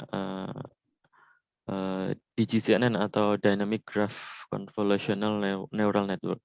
Kalau misal tadi yang ini langsung dari nilai citra, nilai pixel yang ada di masing-masing komponen penyusun citra. Tapi kalau yang saya pakai di S2 itu yang Dynamic Graph CNN itu, yang diproses adalah nilai nilai hubungan antar poin. Misal di sini ada titik 1, titik 2, yang dihitung adalah nilai edge-nya di sini. Jadi kan ini kan graph ya. Jadi ini pendekatannya dengan graph atau struktur graph. Kemudian untuk implementasinya sebenarnya bisa banyak lagi, tapi ini yang saya kebayang itu bisa teman-teman bisa penerapannya pakai MATLAB, Python. Ini simulator ROS, kalau misal teman-teman ada yang tertarik simulasi robot. Ini juga simulasi kalau ini Unity, kalau ini yang ROS atau Robot Operating System. Kemudian kalau untuk kalau MATLAB biasanya memang untuk install harus berbayar. Kalau misal teman-teman pakai email student, kalau nggak salah saya pengalaman bisa dapat lebih murah. Tapi kalau untuk yang free itu biasanya bisa teman-teman pakai pemrograman Python, yang itu bisa teman-teman lakukan di sini, yang di Google Colabs namanya. Jadi Google menyediakan platform untuk teman-teman melakukan pemrosesan yang mana itu memang gratis gitu. Dan termasuk bisa dilakukan di environment Google Drive, dan itu bisa diakses teman-teman yang lain. Jadi bisa diakses sharing, kira-kira seperti itu. Kalau untuk yang tutorial atau pembelajaran MATLAB banyak tutorialnya di YouTube, dan ini salah satu blog atau website yang dikembangkan oleh alumni fisika juga, namanya Mas Adi Pamungkas, itu fisika 2008, termasuk sharing banyak sekali code dan materi di situ di pemrograman MATLAB. Bahkan Mas Adi juga terakhir membuat tutorialnya di YouTube, jadi teman-teman bisa ketika mau proses belajar bisa menyimak dari situ juga. Dan banyak juga e-book yang tersedia, baik berbayar maupun free, bisa teman-teman pakai untuk belajar. Nah, kalau tadi kita diskusi mengenai AI for Physics, tapi di sisi lain sebenarnya tadi Prof. Heri di pengantar juga menyampaikan sebenarnya juga banyak sekali kontribusi fisika di bidang AI itu sendiri. Termasuk tadi Prof. Heri di awal menyampaikan bagaimana peran-peran fisika untuk pengembangan industri, baik dari level industri pertama sampai level industri 5.0 yang sekarang, kira-kira seperti itu. Ini yang saya bisa ceritakan, termasuk yang di bidang ranah teori itu adalah pengembangan algoritma. Ini contoh algoritma optimisasi. Jadi ada yang namanya nature inspired algorithm, itu bisa diinspirasi dari fenomena-fenomena yang ada di alam, baik biological based, chemistry based maupun physics based. Jadi keilmuan fisika juga menyumbangkan bagaimana fenomena fisika tersebut kemudian dipahami, kemudian diterjemahkan ke dalam bahasa matematika, kemudian dilakukan proses komputasi dengan terilhami dari fenomena fisika tersebut. Contoh-contohnya, kemudian bahkan emang ada banyak sekali bagaimana fenomena fisika yang kemudian sudah diterapkan di algoritma ilmu komputer. Ini contoh untuk water cycle. Jadi ini siklus air, bagaimana misal untuk algoritma pencarian itu air itu kemudian didefinisikan sebagai agent, kemudian mereka nanti melakukan proses, kemudian uniknya itu adalah bagaimana agent tersebut kemudian ketika melakukan proses di sini diterjemahkan secara rumus formulasi matematik, kemudian diimplementasikan dalam bentuk pemrograman, kira-kira seperti itu. Misal nanti bagaimana ketika proses air itu mengalir, bagaimana nanti dia berjalan, kemudian ketika menguap nanti didefinisikan dengan agent tersebut menghilang atau masanya menghilang kira-kira seperti itu. Ini contoh juga yang gravitational surge atau gravitational force memanfaatkan massa itu sebagai agent atau agent pencarian. Kemudian ini yang terbaru, ini yang saya dapat dari teman saya. Ini pengukuhan guru besar di Telkom University Bandung. Ini algoritma tervisi dari alam juga, tapi terinspirasinya dari perilaku komodo. Jadi membuat algoritma yang namanya komodo melipir algoritma ini baru banget kemarin ada pengukuhan guru besar. Jadi mungkin teman-teman ada di YouTube-nya TelU kalau misal teman-teman tertarik untuk lihat ataupun pelajari. Itu mungkin yang bisa saya sampaikan untuk menutup dari saya. Jadi baik fisika dan ilmu komputer ataupun AI sebenarnya saling support, saling berkontribusi untuk bidang penelitian, dan saya harap kita semua termasuk yang semangat untuk belajar untuk mendapatkan lebih banyak pengetahuan, kira-kira seperti itu. Oke, itu penutup dari Baik. saya. Mudah-mudahan bermanfaat. Baik, Pak Hamid, terima kasih atas inspirasi dan materi yang sangat luar biasa ini. Jadi sangat menarik dan menggugah semangat khususnya saya nih Pak Hamid untuk senantiasa menambah wawasan. Ini ada pertanyaan yang pertama dari Bapak Bagus. Beliau alumnus tahun 1988. Beliau dari Unila ini Pak Hamid. Di chatbox sudah ada, saya bacakan.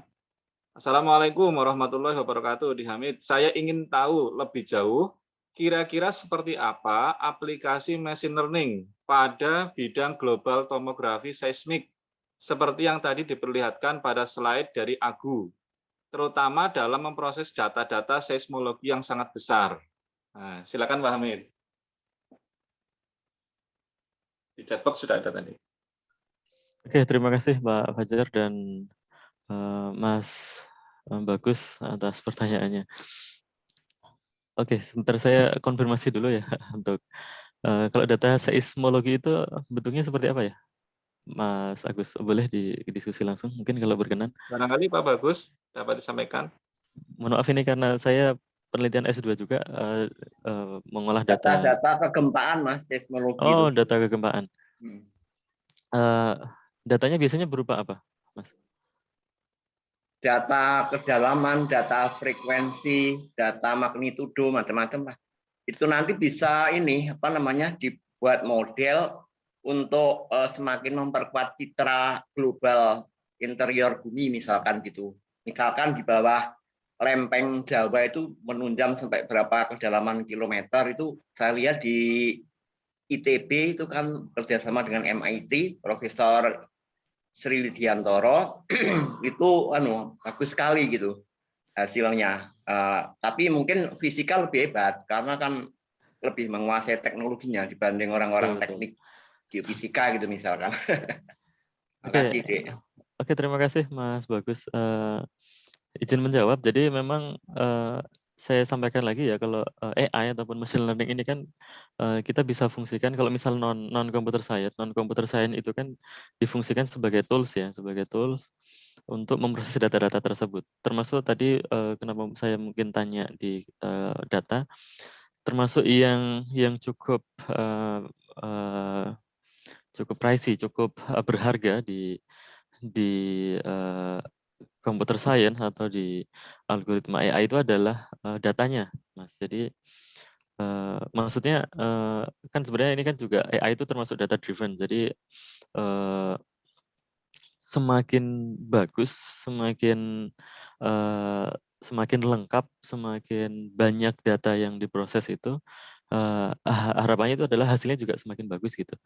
Makanya data sangat penting sekali. Jadi ketika sudah punya akses data itu salah satu keunggulan, langkah yang cukup berharga. Di samping kemampuan komputasinya, Mas Bagus. Maksudnya kan ketika kita mengolah data besar, big data itu kan kita nggak bisa sembarangan pakai komputasi yang terbatas ya. katakanlah pakai GPU. GPU juga sebenarnya kalau di pemrosesan pakai GPU, Google Colabs itu juga sudah menyediakan, tapi memang nggak bisa sembarangan diakses. Katakanlah kalau nggak salah, setahu saya di Google Colabs itu memang disediakan GPU untuk pemrosesan, tapi juga ada limit komputasinya. Misal nggak bisa lebih dari sekian jam atau sekian hari gitu. Jadi memang perlu support juga, termasuk di UI sendiri juga, termasuk kenapa saya juga termasuk salah satu yang memberanikan memproses data remote sensing itu. Di UI itu punya superkomputer yang cukup gitu. Superkomputer yang mana hasil kerjasama dengan Tokopedia juga, Tokopedia UE AI Center. Jadi memang punya AI Center dan yang disupport dengan komputasi yang cukup memadai. Jadi hal itu bisa memungkinkan gitu. Dan tasknya atau yang bisa dilakukan itu kalau menurut saya cukup variatif dan hampir kalau memang sudah ada datanya, kemudian kita sudah kebayang apa yang ingin dilakukan, itu bisa dilakukan dengan machine learning, kira-kira seperti itu. Harapannya kan memang analisisnya lebih mendalam, hasilnya lebih akurat itu. Meskipun di sisi lain machine learning itu sendiri banyak yang kurang setuju karena ada black box. Black box-nya itu kadang kan ada ya, kita nggak tahu prosesnya, kemudian datanya masuk keluar hasil gitu. Sementara kan untuk prosesnya di situ kadang nggak semuanya dipelajari. Meskipun seiring berjalannya waktu juga ada bidang penelitian di ilmu komputer itu yang mempelajari bagaimana menjelaskan proses dan agar kerja dari AI itu bisa diterima secara ilmiah, kira-kira seperti itu. Mungkin seperti itu, Mas Bagus, termasuk tadi ya ketika untuk mendeteksi gempa, saya kira banyak ya bisa dilakukan, misal untuk mendeteksi analisisnya, misal mendeteksi potensi gempa lebih akurat dengan data-data time series yang sudah ada record-nya, itu kan kalau menurut saya juga bisa sangat bisa dilakukan. Kira-kira seperti itu. Terima kasih, Pak Hamid. Ya, terima kasih Mas Bagus atas diskusinya. Mudah-mudahan Terima kasih. bisa menjawab. Iya, terima kasih Pak Hamid, Pak Bagus atas jawaban dan pertanyaan yang sudah disampaikan. Selanjutnya ini dari Pak Samsun, angkatan 96 ini Pak Hamid, beliau dari Poltekkes Kemenkes Jakarta. Beliau bertanya, Assalamualaikum warahmatullahi wabarakatuh. Saya tertarik ingin belajar AI untuk bidang radiologi atau medis. Di mana saya belajar dan adakah buku-buku atau modul AI untuk bisa kami praktekkan di laboratorium, Pak? Bentar. Di chatbox ada. Oke. Oke, izin menjawab. Terima kasih diskusinya atau pertanyaannya dari Pak Samsun. Untuk bidang radiologi dan medis, sebenarnya mungkin ini prinsipnya kan kalau untuk AI sendiri ya, prinsipnya itu kan nanti hampir sama ya, baik di bidang satu sama bidang lain. Cuma nanti kalau untuk bidang medis saya coba bantu carikan,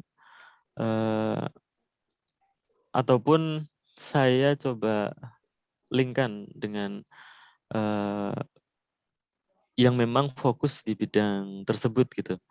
Termasuk salah satu bimbingan dari dosen pembimbing saya S2 itu ada yang S1 di UI, kemudian S2 dan S2 dan S3 di Inggris. Kemudian sekarang kerja di Riken. Riken itu semacam LIPI-nya di Jepang. Dan memang beliau itu fokus di bidang medis. Banyak sekali pemrosesan citra-citra medis di situ. Bahkan kalau nggak salah S2-nya juga itu memang khusus memproses data-data medis. Kira-kira seperti itu. Kalau misal memang berkenan, nanti barangkali saya bisa kenalkan dengan beliau, entah nanti tindak lanjutnya mau dikontak kemudian diskusi lebih lanjut. Kalau untuk buku Kalau untuk buku sebenarnya memang banyak ya di e-book yang memang gratis, ada juga yang memang harus berbayar. Kalau untuk modul, balik lagi ya, kalau untuk modul sebenarnya bisa tergantung kebutuhan. Misal memang fokusnya di medis, misal lebih banyak tentang pengolahan citra itu ya memang ada khusus pengolahan citra, kira-kira seperti itu. Maksudnya mungkin satu bidang dengan bidang lain bisa berbeda, kira-kira seperti itu. Mungkin nanti akan ini Mas saya coba share, termasuk dosen saya di UI pernah juga melakukan training dan ada rekamannya, barangkali nanti saya bisa bantu share juga. Ada Baik. rekamannya di YouTube maksudnya, kira-kira seperti itu. Terima kasih Mas Fajar, moderator. Mas, halo, Mas Fajar. Ini Pak, monggo Pak, silakan. Mas Silakan, Fajar, ini Iya. kebetulan saya kan dosen di Poltekkes Jakarta 2, yang salah satu modalitasnya adalah processing imaging, yang selama ini memang sentuhan langsung ke AI itu belum ada. Nah, saya tertarik dengan untuk kegiatan hari ini, gimana sentuhan AI dalam ini untuk processing imaging dan radiologi, sehingga kami staf pengajar di sini bisa memperkenalkan proses imaging ini, proses imaging khususnya dengan program AI seperti ini, artificial intelligence. Ini yang harapan saya di sini, untuk belajar lebih jauh lagi di mana kira-kira, terus kemudian modul dan buku apa. Terus kemudian saya terima kasih bila mana ada link atau ada bisa saya ditemukan atau dipertemukan dengan suatu komunitas untuk AI sehingga pengembangan ke depan lebih maju lagi. Itu Mas Fajar dan narasumber. Terima kasih Mas Fajar. Terima kasih Bapak. Nggih. Izin satu lagi mungkin Mas Fajar, izin menyampaikan. Ini Pak Samsun, kalau yang alumni tadi saya sampaikan yang namanya Mas Adi Pamungkas, itu Mas Adi pernah juga mengajar di sebentar, Akademi Teknik Elektromedik. Iya betul, Akademi Teknik Elektromedik. Tapi kalau setahu saya sudah enggak, atau saya sudah tidak, masih mengajar di situ atau tidak. Cuman fokusnya Mas Adi di situ juga emang banyak sekali penelitian tentang pemrosesan citra yang memang termasuk juga salah satunya dengan citra medis. Barangkali apalagi kan Mas Adi di Akademi Teknik Elektromedis itu kan emang fokus sekali dengan bidang tersebut. Mungkin barangkali Pak Samsun bisa komunikasi dengan beliau. Ya, maaf, Akademi Elektromedik di Jakarta maksudnya, atau yang di Surabaya? Di Semarang, Pak. Oh, yang Semarang. Oh, soalnya kami bertetangga Akademi Elektromedik yang di Jakarta, tetangga tembok gitu. Oh, oke. Oh, yang di Semarang. Ya, kalau Mas Adi itu yang di Semarang. Ya, siap. Nanti bisa berkolaborasi dengan Mas Adi dan tim yang bakar. Makasih, Mas. Bahkan setahu saya itu Mas Adi pernah share juga itu aktivitas-aktivitas beliau mengisi apa namanya, workshop pengolahan citra, ya khususnya memang pengolahan citra gitu. Izin menambahkan, barangkali ini Pak Samsun, nanti misal Pak Samsun berkenan dapat komunikasi dengan kami juga, dan nanti kita hubungkan Pak, misalnya kira-kira siapa yang istilahnya bidang tersebut, begitu. Barangkali alumni, nanti juga insya Allah kami juga siapkan link dengan Pak Hamid juga, mungkin gitu nih Pak Hamid. Jadi istilahnya kami mediatornya lah, begitu. Siap. Suun Mas Fajar dan Pak Hamid, sukses selalu S3-nya lancar. Terima kasih Pak. Amin. Insya Allah begitu nih Pak Hamid. Mudah-mudahan nanti Pak Hamid tidak keberatan, gitu kan? Jadi misalnya ada alumni, istilahnya untuk sharing dapat lewat departemen atau alumni fisika ini, nah nanti kita linkkan kira-kira syukur-syukur kita orientasi pertama kepada para alumnus, gitu kan? Barangkali kan alumnus secara komunikasi dan secara biaya, khususnya Pak Hamid ya, mudah-mudahan enggak mahal gitu ya. Gitu. Terima kasih Pak Samsun dan Pak Hamid. Kita lanjutkan ini dari Pak Kausar ini Pak Hamid. Sebelumnya terima kasih atas presentasi yang keren Mas. Nah, ini. Izin bertanya, kira-kira apa saja yang perlu diperhatikan untuk menentukan bahwa sebuah masalah pada penelitian itu bisa diselesaikan oleh AI? Karena mungkin kita tahu bersama, tidak semua masalah bisa diselesaikan oleh AI. Nah, kira-kira apakah ada ciri tertentu ya, ciri tertentu dari sebuah penelitian khususnya bidang fisika yang bisa diselesaikan dengan AI? Gitu Pak. Apakah memang tidak semua dapat diselesaikan dengan AI atau misalnya ada ciri-cirinya bagaimana nih Pak Hamid? Oke, Pak Hamid. oke, terima kasih pertanyaannya, Mas Kausar. Izin menjawab, sebenarnya memang juga maksudnya gini, kalau sekarang meskipun ini ya, meskipun output atau hasilnya kita bisa terima atau enggak, saya bisa sampaikan semuanya itu hampir bisa diselesaikan dengan metode AI atau AI. Meskipun ini maksudnya kalau misal ditanyakan cirinya, tergantung ini ya kan, tadi saya sempat sampaikan juga, misal kalau AI itu kan banyak irisannya, kemudian termasuk tasnya itu yang bisa dilakukan oleh AI itu apa saja. Misal tadi pemrosesan citra, kemudian pengolahan sinyal. Pemrosesan citra juga nanti banyak tasnya ya. Misal apakah dia termasuk tas klasifikasi, bagaimana mengklasifikasikan secara otomatis citra ini nanti termasuk kelas apa atau apa. Atau misal tas yang lain, misal segmentasi. Segmentasi itu berarti memisahkan ketika ada satu citra kemudian mau dipisahkan bagian-bagian tertentu, ataupun yang lain itu kan kalau pemrosesan citra. Kalau kan bisa juga pengenalan pattern recognition ya, atau pengenalan ciri. Itu nanti misal ada pattern-pattern tertentu kemudian mau dilakukan pemrosesan dengan AI, kira-kira seperti itu. Ya, yang penting ini ya, kalau menurut saya jadinya apa saja yang bisa dilakukan itu kalau memang ada datanya, ada data, kemudian ada informasi tabular. Informasi tabular itu maksudnya, misalkan kalau data citra itu kan kita tahu dia sebagai data itu kan data tabular dengan menganalisis masing-masing pikselnya, komponen penyusun pikselnya gitu. Itu kalau citra. Kalau misal untuk data-data lain, misal yang data time series. Data time series itu misal data informasi cuaca yang seperti saya sampaikan tadi, informasi cuaca yang time series sekian tahun sebelumnya, itu kita mau analisis untuk memprediksi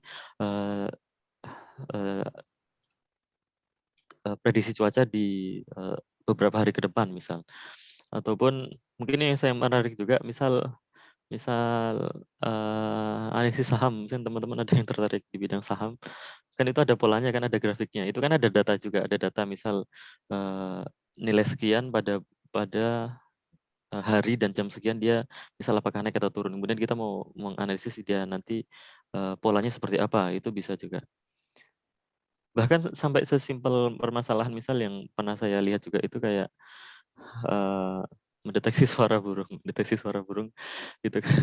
Ada yang melakukan penelitian itu, barangkali itu bisa digunakan untuk support system, katakanlah menilai kualitas burung kayak gitu. Nah, kalau mengukur kualitas suara burung itu kan ada datanya, misal frekuensinya, kemudian data time series kualitas suara tersebut. Ya seperti itu, artinya kalau menurut saya ketika memang ada datanya kemudian didefinisikan secara tabular ataupun yang lain, itu bisa diproses dengan AI. Kira-kira seperti itu Mas Fajar. Mudah-mudahan cukup menjawab. Baik, terima kasih. Mudah-mudahan barangkali kalau belum puas Pak Kausar bisa kontak gitu ya, bisa Iya kontak betul. feedback begitu. Baik, kita lanjutkan Pak Hamid. Ini ada pertanyaan dari Pak Ivan. Assalamualaikum Mas Hamid. Saya memiliki 2 pertanyaan. 1, dalam penerapan robotik, apakah lebih baik menggunakan AI atau dengan menggunakan persamaan matematis yang kompleks? Karena AI menggunakan metode heuristik, sedangkan dalam menggunakan persamaan matematis, kita mendapatkan fitur yang lebih jelas seperti kestabilan, optimasi. Itu yang pertama Pak Hamid. Monggo dijawab dulu. Oke, izin menjawab Pak Fajar dan Pak Ivan. Banyak ya memang, kalau menurut saya memang banyak pendekatan yang bisa digunakan untuk penelitian robotik. Dan memang antara satu sama yang lain banyak kekurangan dan kelebihan masing-masing gitu. Kalau setahu saya yang penggunaan kalau untuk yang robotik di bidang AI itu bisa, contoh algoritmanya itu dengan reinforcement learning. Reinforcement learning itu, sederhananya itu ada mekanisme reward, dan ya bukan punishment sih kasih tahu sih saya.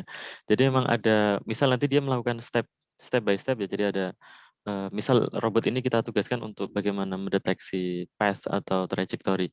Nah, jadi ketika nanti dia melakukan gerakan, nanti gerakan yang di gerakan yang dilakukan itu nanti apakah dia sudah bernilai benar atau enggak, nanti dia ada feedback berupa reward tersebut. Nah, nanti prosesnya ada iterasinya seperti itu. Berulang, kemudian nanti bagaimana dia menentukan path yang terbaik. Ya meskipun untuk menguji kestabilan, itu bisa dilakukan dengan metode-metode yang lain. Jadi, kalau menurut saya sih jadinya seperti itu. Atau termasuk kita bisa definisikan dulu, Pak Ivan dan Mas Fajar, barangkali, robotnya ini nanti tergantung tasnya, apakah dia ditugaskan untuk, kan bisa beda-beda ya, misal di lingkungan yang, statis, dinamis, kan misal contoh yang robot sekarang simulasinya kan misal kan banyak juga populer yang, UAV atau drone itu didefinisikan sebagai, eee, robot, maka dia nanti akan bergerak secara 3 dimensi, eee, maksudnya barangkali analisisnya akan berbeda dengan, robot-robot yang lain, kira-kira seperti itu. Itu menurut saya mungkin, mohon maaf kalau masih belum, bisa menjawab, Baik. barangkali bisa, Terus, seperti itu. baik Pak Hamid, ini yang nomor 2, mengapa penggunaan GA lebih populer dibandingkan metode lain nih Pak? Terima kasih Mas Hamid. GA ini yang kinetic algorithm bukan Pak Ivan? Saya izin Betul, betul. konfirmasi. Kenapa lebih populer dibanding metode lain? Kalau pertanyaan kenapa populer, saya jadi nggak bisa jawab, Pak. Maksudnya, ini ya kalau menurut saya sih, ini kalau balik lagi kalau menurut saya nggak tahu, yang sebenarnya terjadi. Kalau populer itu kan bisa banyak alasan ya, populer itu bisa jadi kalau menurut saya itu bisa karena, dia mudah dipahami dan mudah diimplementasikan gitu. Hmm. Iya kalau menurut saya sih jawabannya seperti itu karena, genetic algorithm itu kan, kalau misal teman-teman belajar ataupun Bapak Ibu di sini, belajar GA mungkin, karena dia simpel artinya, dia proses pembelajaran kemudian nanti, prosesnya nanti, artinya kalau menurut saya simpel dan mungkin implementasinya juga juga juga, mudah juga. Jadi kalau menurut saya bisa seperti itu dan hasilnya juga kalau menurut saya, hasilnya juga cukup, worth it ataupun, cukup menjanjikan hasil analisis eee, yang cukup, kira-kira seperti itu. Termasuk kalau menurut saya kan GA juga termasuk, artinya sebenarnya memerlukan komputasi tapi masih bisa kita jangkau dengan katakanlah PC yang kita punya, kira-kira seperti itu. Ya mudah-mudahan, mudah-mudahan cukup, menjawab. Oke, baik Pak Hamid, mudah-mudahan ini menjawab dari pertanyaan Pak Ivan. Selanjutnya ini Pak Hamid dari Pak Ken. Selamat pagi Pak Hamid, izin bertanya sebelumnya, adakah disampaikan tentang sebelumnya ada disampaikan tentang decision tree yang apabila banyak menjadi random forest. Pertanyaan saya adalah, setelah menjadi random forest, bagaimana pengolahan data dari kemungkinan-kemungkinan dari setiap pohon tersebut? apakah berkaitan dengan pemrosesan data yang menggunakan CPU atau GPU tadi? Sebentar. Oke, terima kasih Mas Fajar. Sebentar. Ada di chat barangkali Pak Iya, Hamid iya, bisa saya menjawab. coba saya baca lagi. Heeh.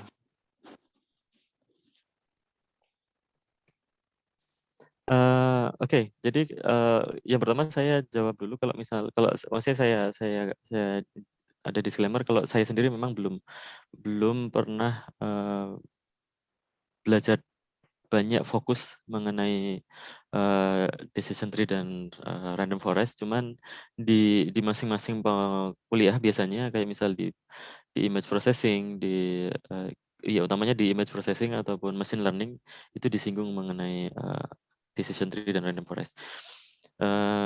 Kalau menurut saya, mungkin nanti kita bisa sama-sama cek lagi. Kalau menurut saya perbedaan random forest dan decision tree itu memang hanya di jumlah pohon keputusannya tadi. Artinya sama kayak misal yang membedakan antara neural network dan deep neural network. Artinya yang kalau misalnya ada istilah deep neural network itu memang dia layer untuk melakukan proses pembelajarnya itu dia lebih banyak lagi. Jadi seperti itu.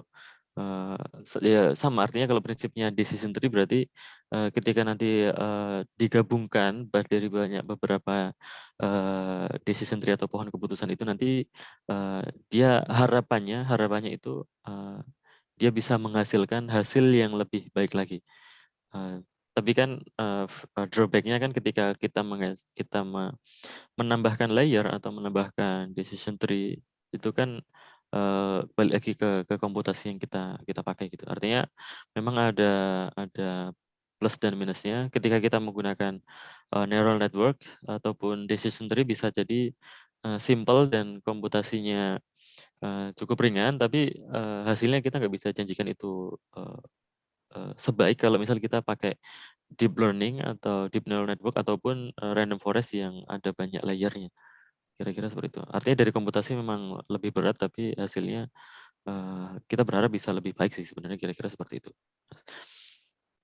Baik, Pak Hamid. Terima kasih. Mudah-mudahan menjawab pertanyaan dari Pak Ken. Ini ada dari Ibu Vika dari Kudus ini. Beliau angkatan 2002 ini, Pak Hamid. Iya, baik. Chatbox juga ada. Assalamualaikum. Maaf Pak Fajar mau bertanya untuk Pak Hamid.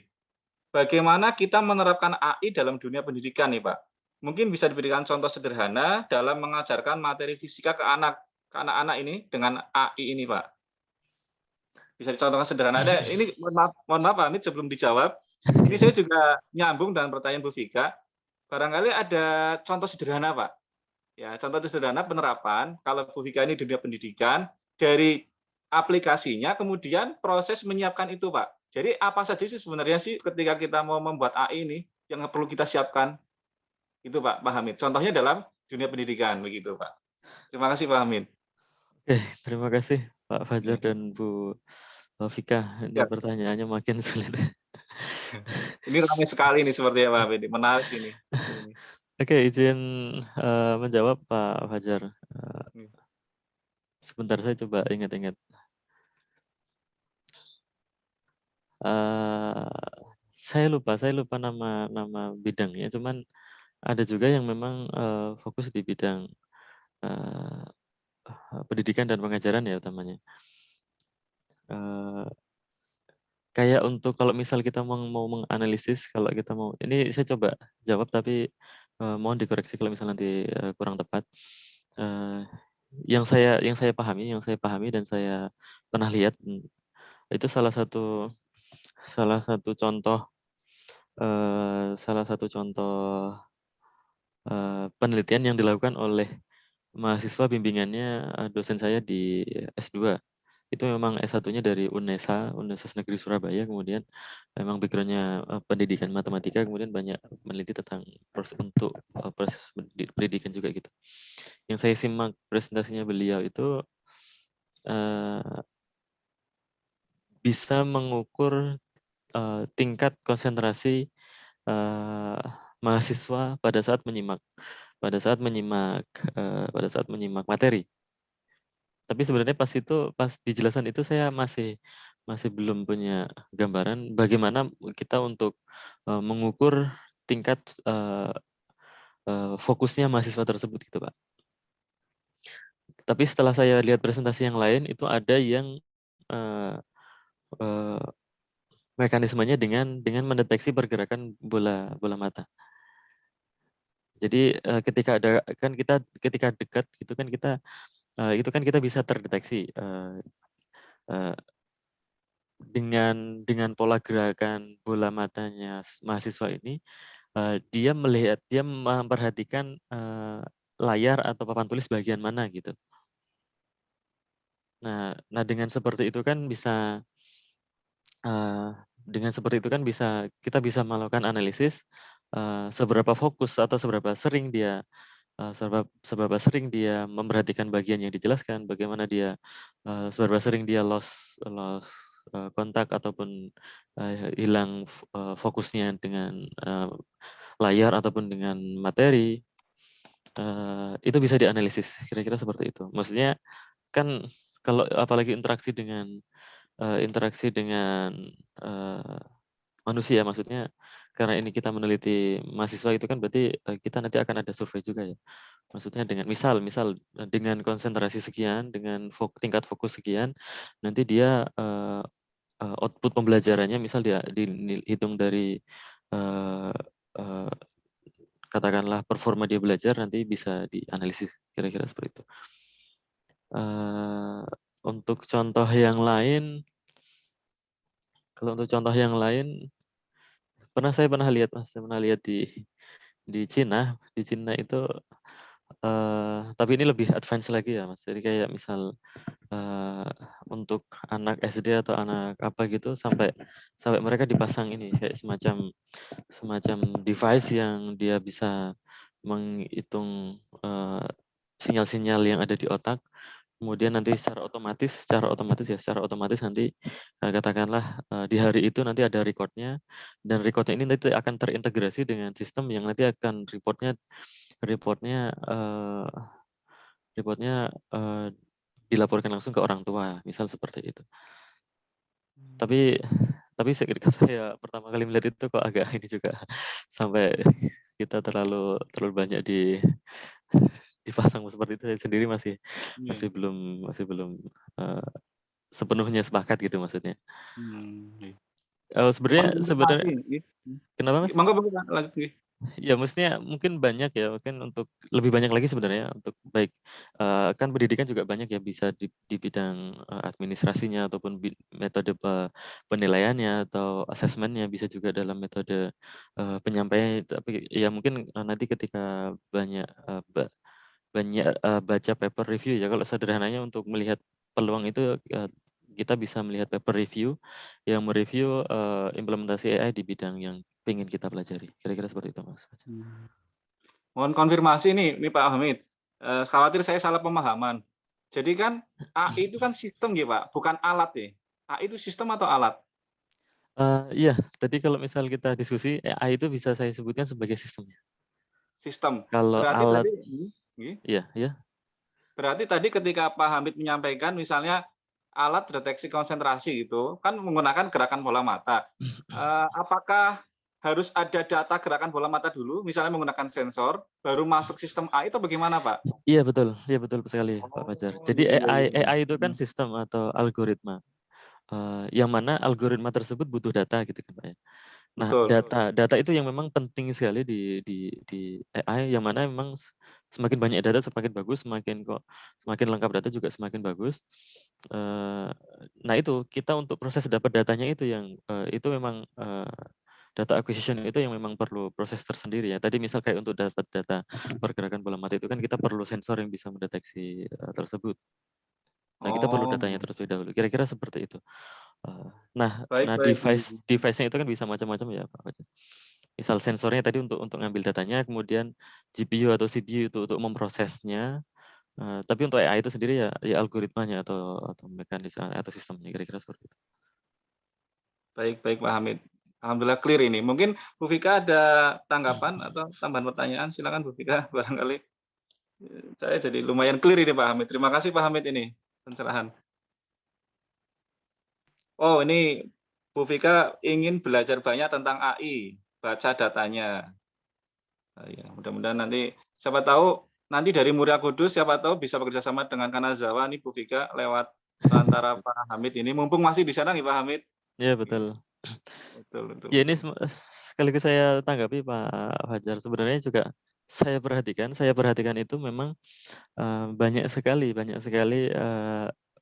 mahasiswa itu memang yang tidak hanya studi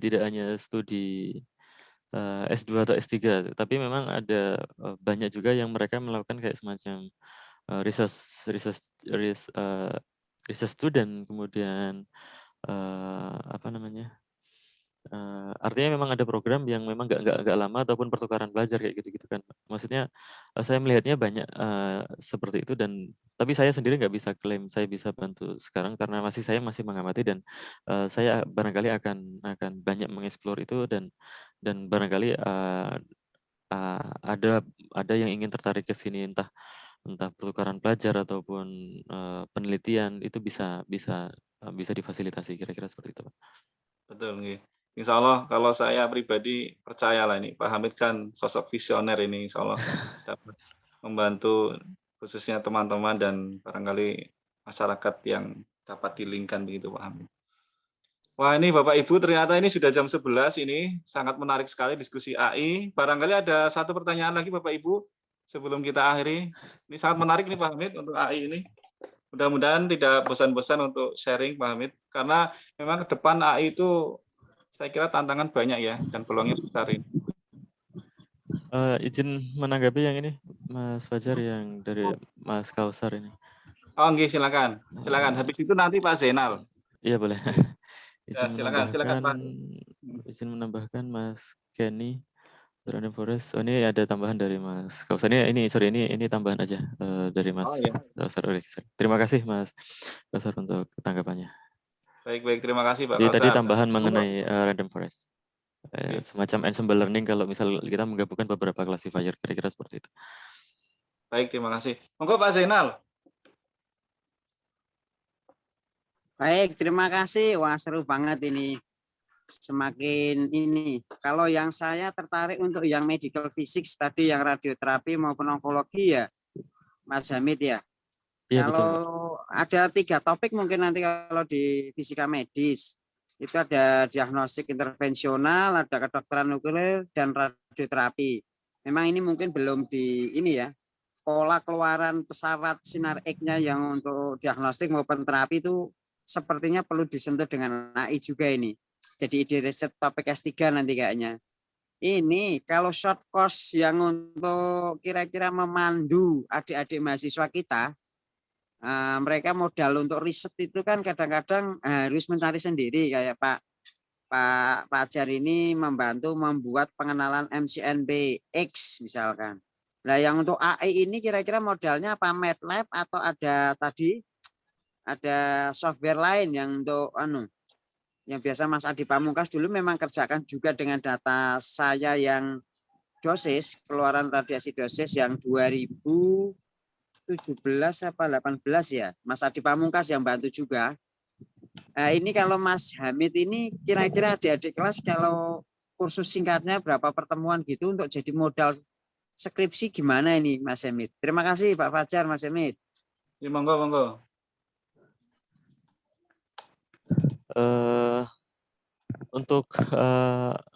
Kalau untuk menjawabnya saya masih belum bisa pastikan Pak Zainal, mohon maaf.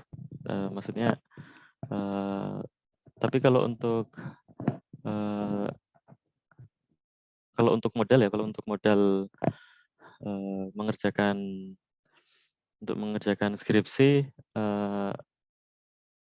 ini kok untuk fokusnya mungkin ini ya Pak, untuk pemrosesan data citra atau data yang apa kira-kira? Kalau yang ada ini data dosis. Oh, data dosis rujukannya dari konsistensi linearitas keluaran output radiasi pesawat sinar X maupun nanti kalau gamma ya ada pesawat sinar gamma. Mungkin saya nggak bisa, belum bisa pastikan sekarang. Cuman kalau misal untuk pengenalan mengenai metodenya, kemudian implementasinya, mungkin ya, ini mungkin sekitar 3-4 pertemuan Cukup. untuk masing-masing 1,5 jam mungkin cukup. Oke. Baik, nanti kita follow Pak Fajar. Ini kalau 4 kali pertemuan kali 2 jam lah ya. Semoga mahasiswa-mahasiswa tertarik dengan AI juga. Terima kasih Mas Hamid. Ya, terima kasih Pak Zainal. Terima kasih Pak Zainal atas sharing, dan insya Allah Pak Hamid, ini kita masih berlanjut panjang insya Allah selama mungkin Pak Hamid di sana. Paling tidak misalnya kami ngerepotin apa ya Pak Hamid, misalnya untuk sharing-sharing ke adik kelas gitu ya Pak Hamid ya. Ya, insya Allah selama saya bisa bantu, mudah-mudahan bisa. Ini Pak Hamid, sebelum diakhiri, ini kami ada ya sekedar kenang-kenangan ini untuk Pak Hamid. Jadi sebelum ada closing statement, ini kenang-kenangan untuk Pak Hamid. Terima kasih Pak Hamid sudah berkenan mengisi acara Jendela Rumah Kita episode ke-8 ini. Mudah-mudahan Bapak sehat-sehat selalu, studi di sana lancar, dan sukses selalu untuk Pak Hamid. Gitu Pak Hamid. Terima kasih Oke, dan informasi juga Bapak Ibu, jadi insya Allah sampai jumpa di episode 9 pada 18 Desember bersama Bapak Toto Nugroho dari Badan Riset dan Inovasi Nasional. Ini informasi dari kami Bapak Ibu. Dan selanjutnya, ini ada Pak Samsun. Saya siap daftar untuk belajar AI bila Undip membuka belajar online bagi alumni Undip. Oh, ini sudah ada satu peserta ini, calon peserta ini Pak Hamid. Gitu. Bapak Ibu yang kami hormati dan kami banggakan, silakan Pak Hamid diberikan closing statement untuk acara JRK pada pagi hari ini. Silakan. Oke, baik, terima kasih. Sekali lagi saya sampaikan kepada Pak Fajar sudah memandu, dan kepada Bapak Ibu dosen yang memberikan saya kesempatan untuk bisa sharing di kesempatan pada hari ini. Mudah-mudahan ada manfaatnya.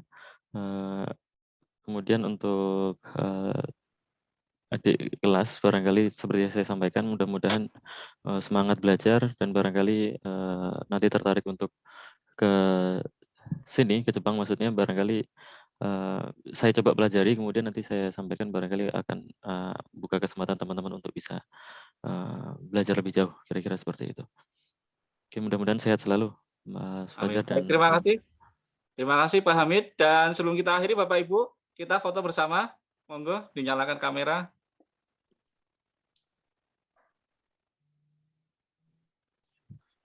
Minta tolong Pak Faisal juga foto nih Pak Faisal.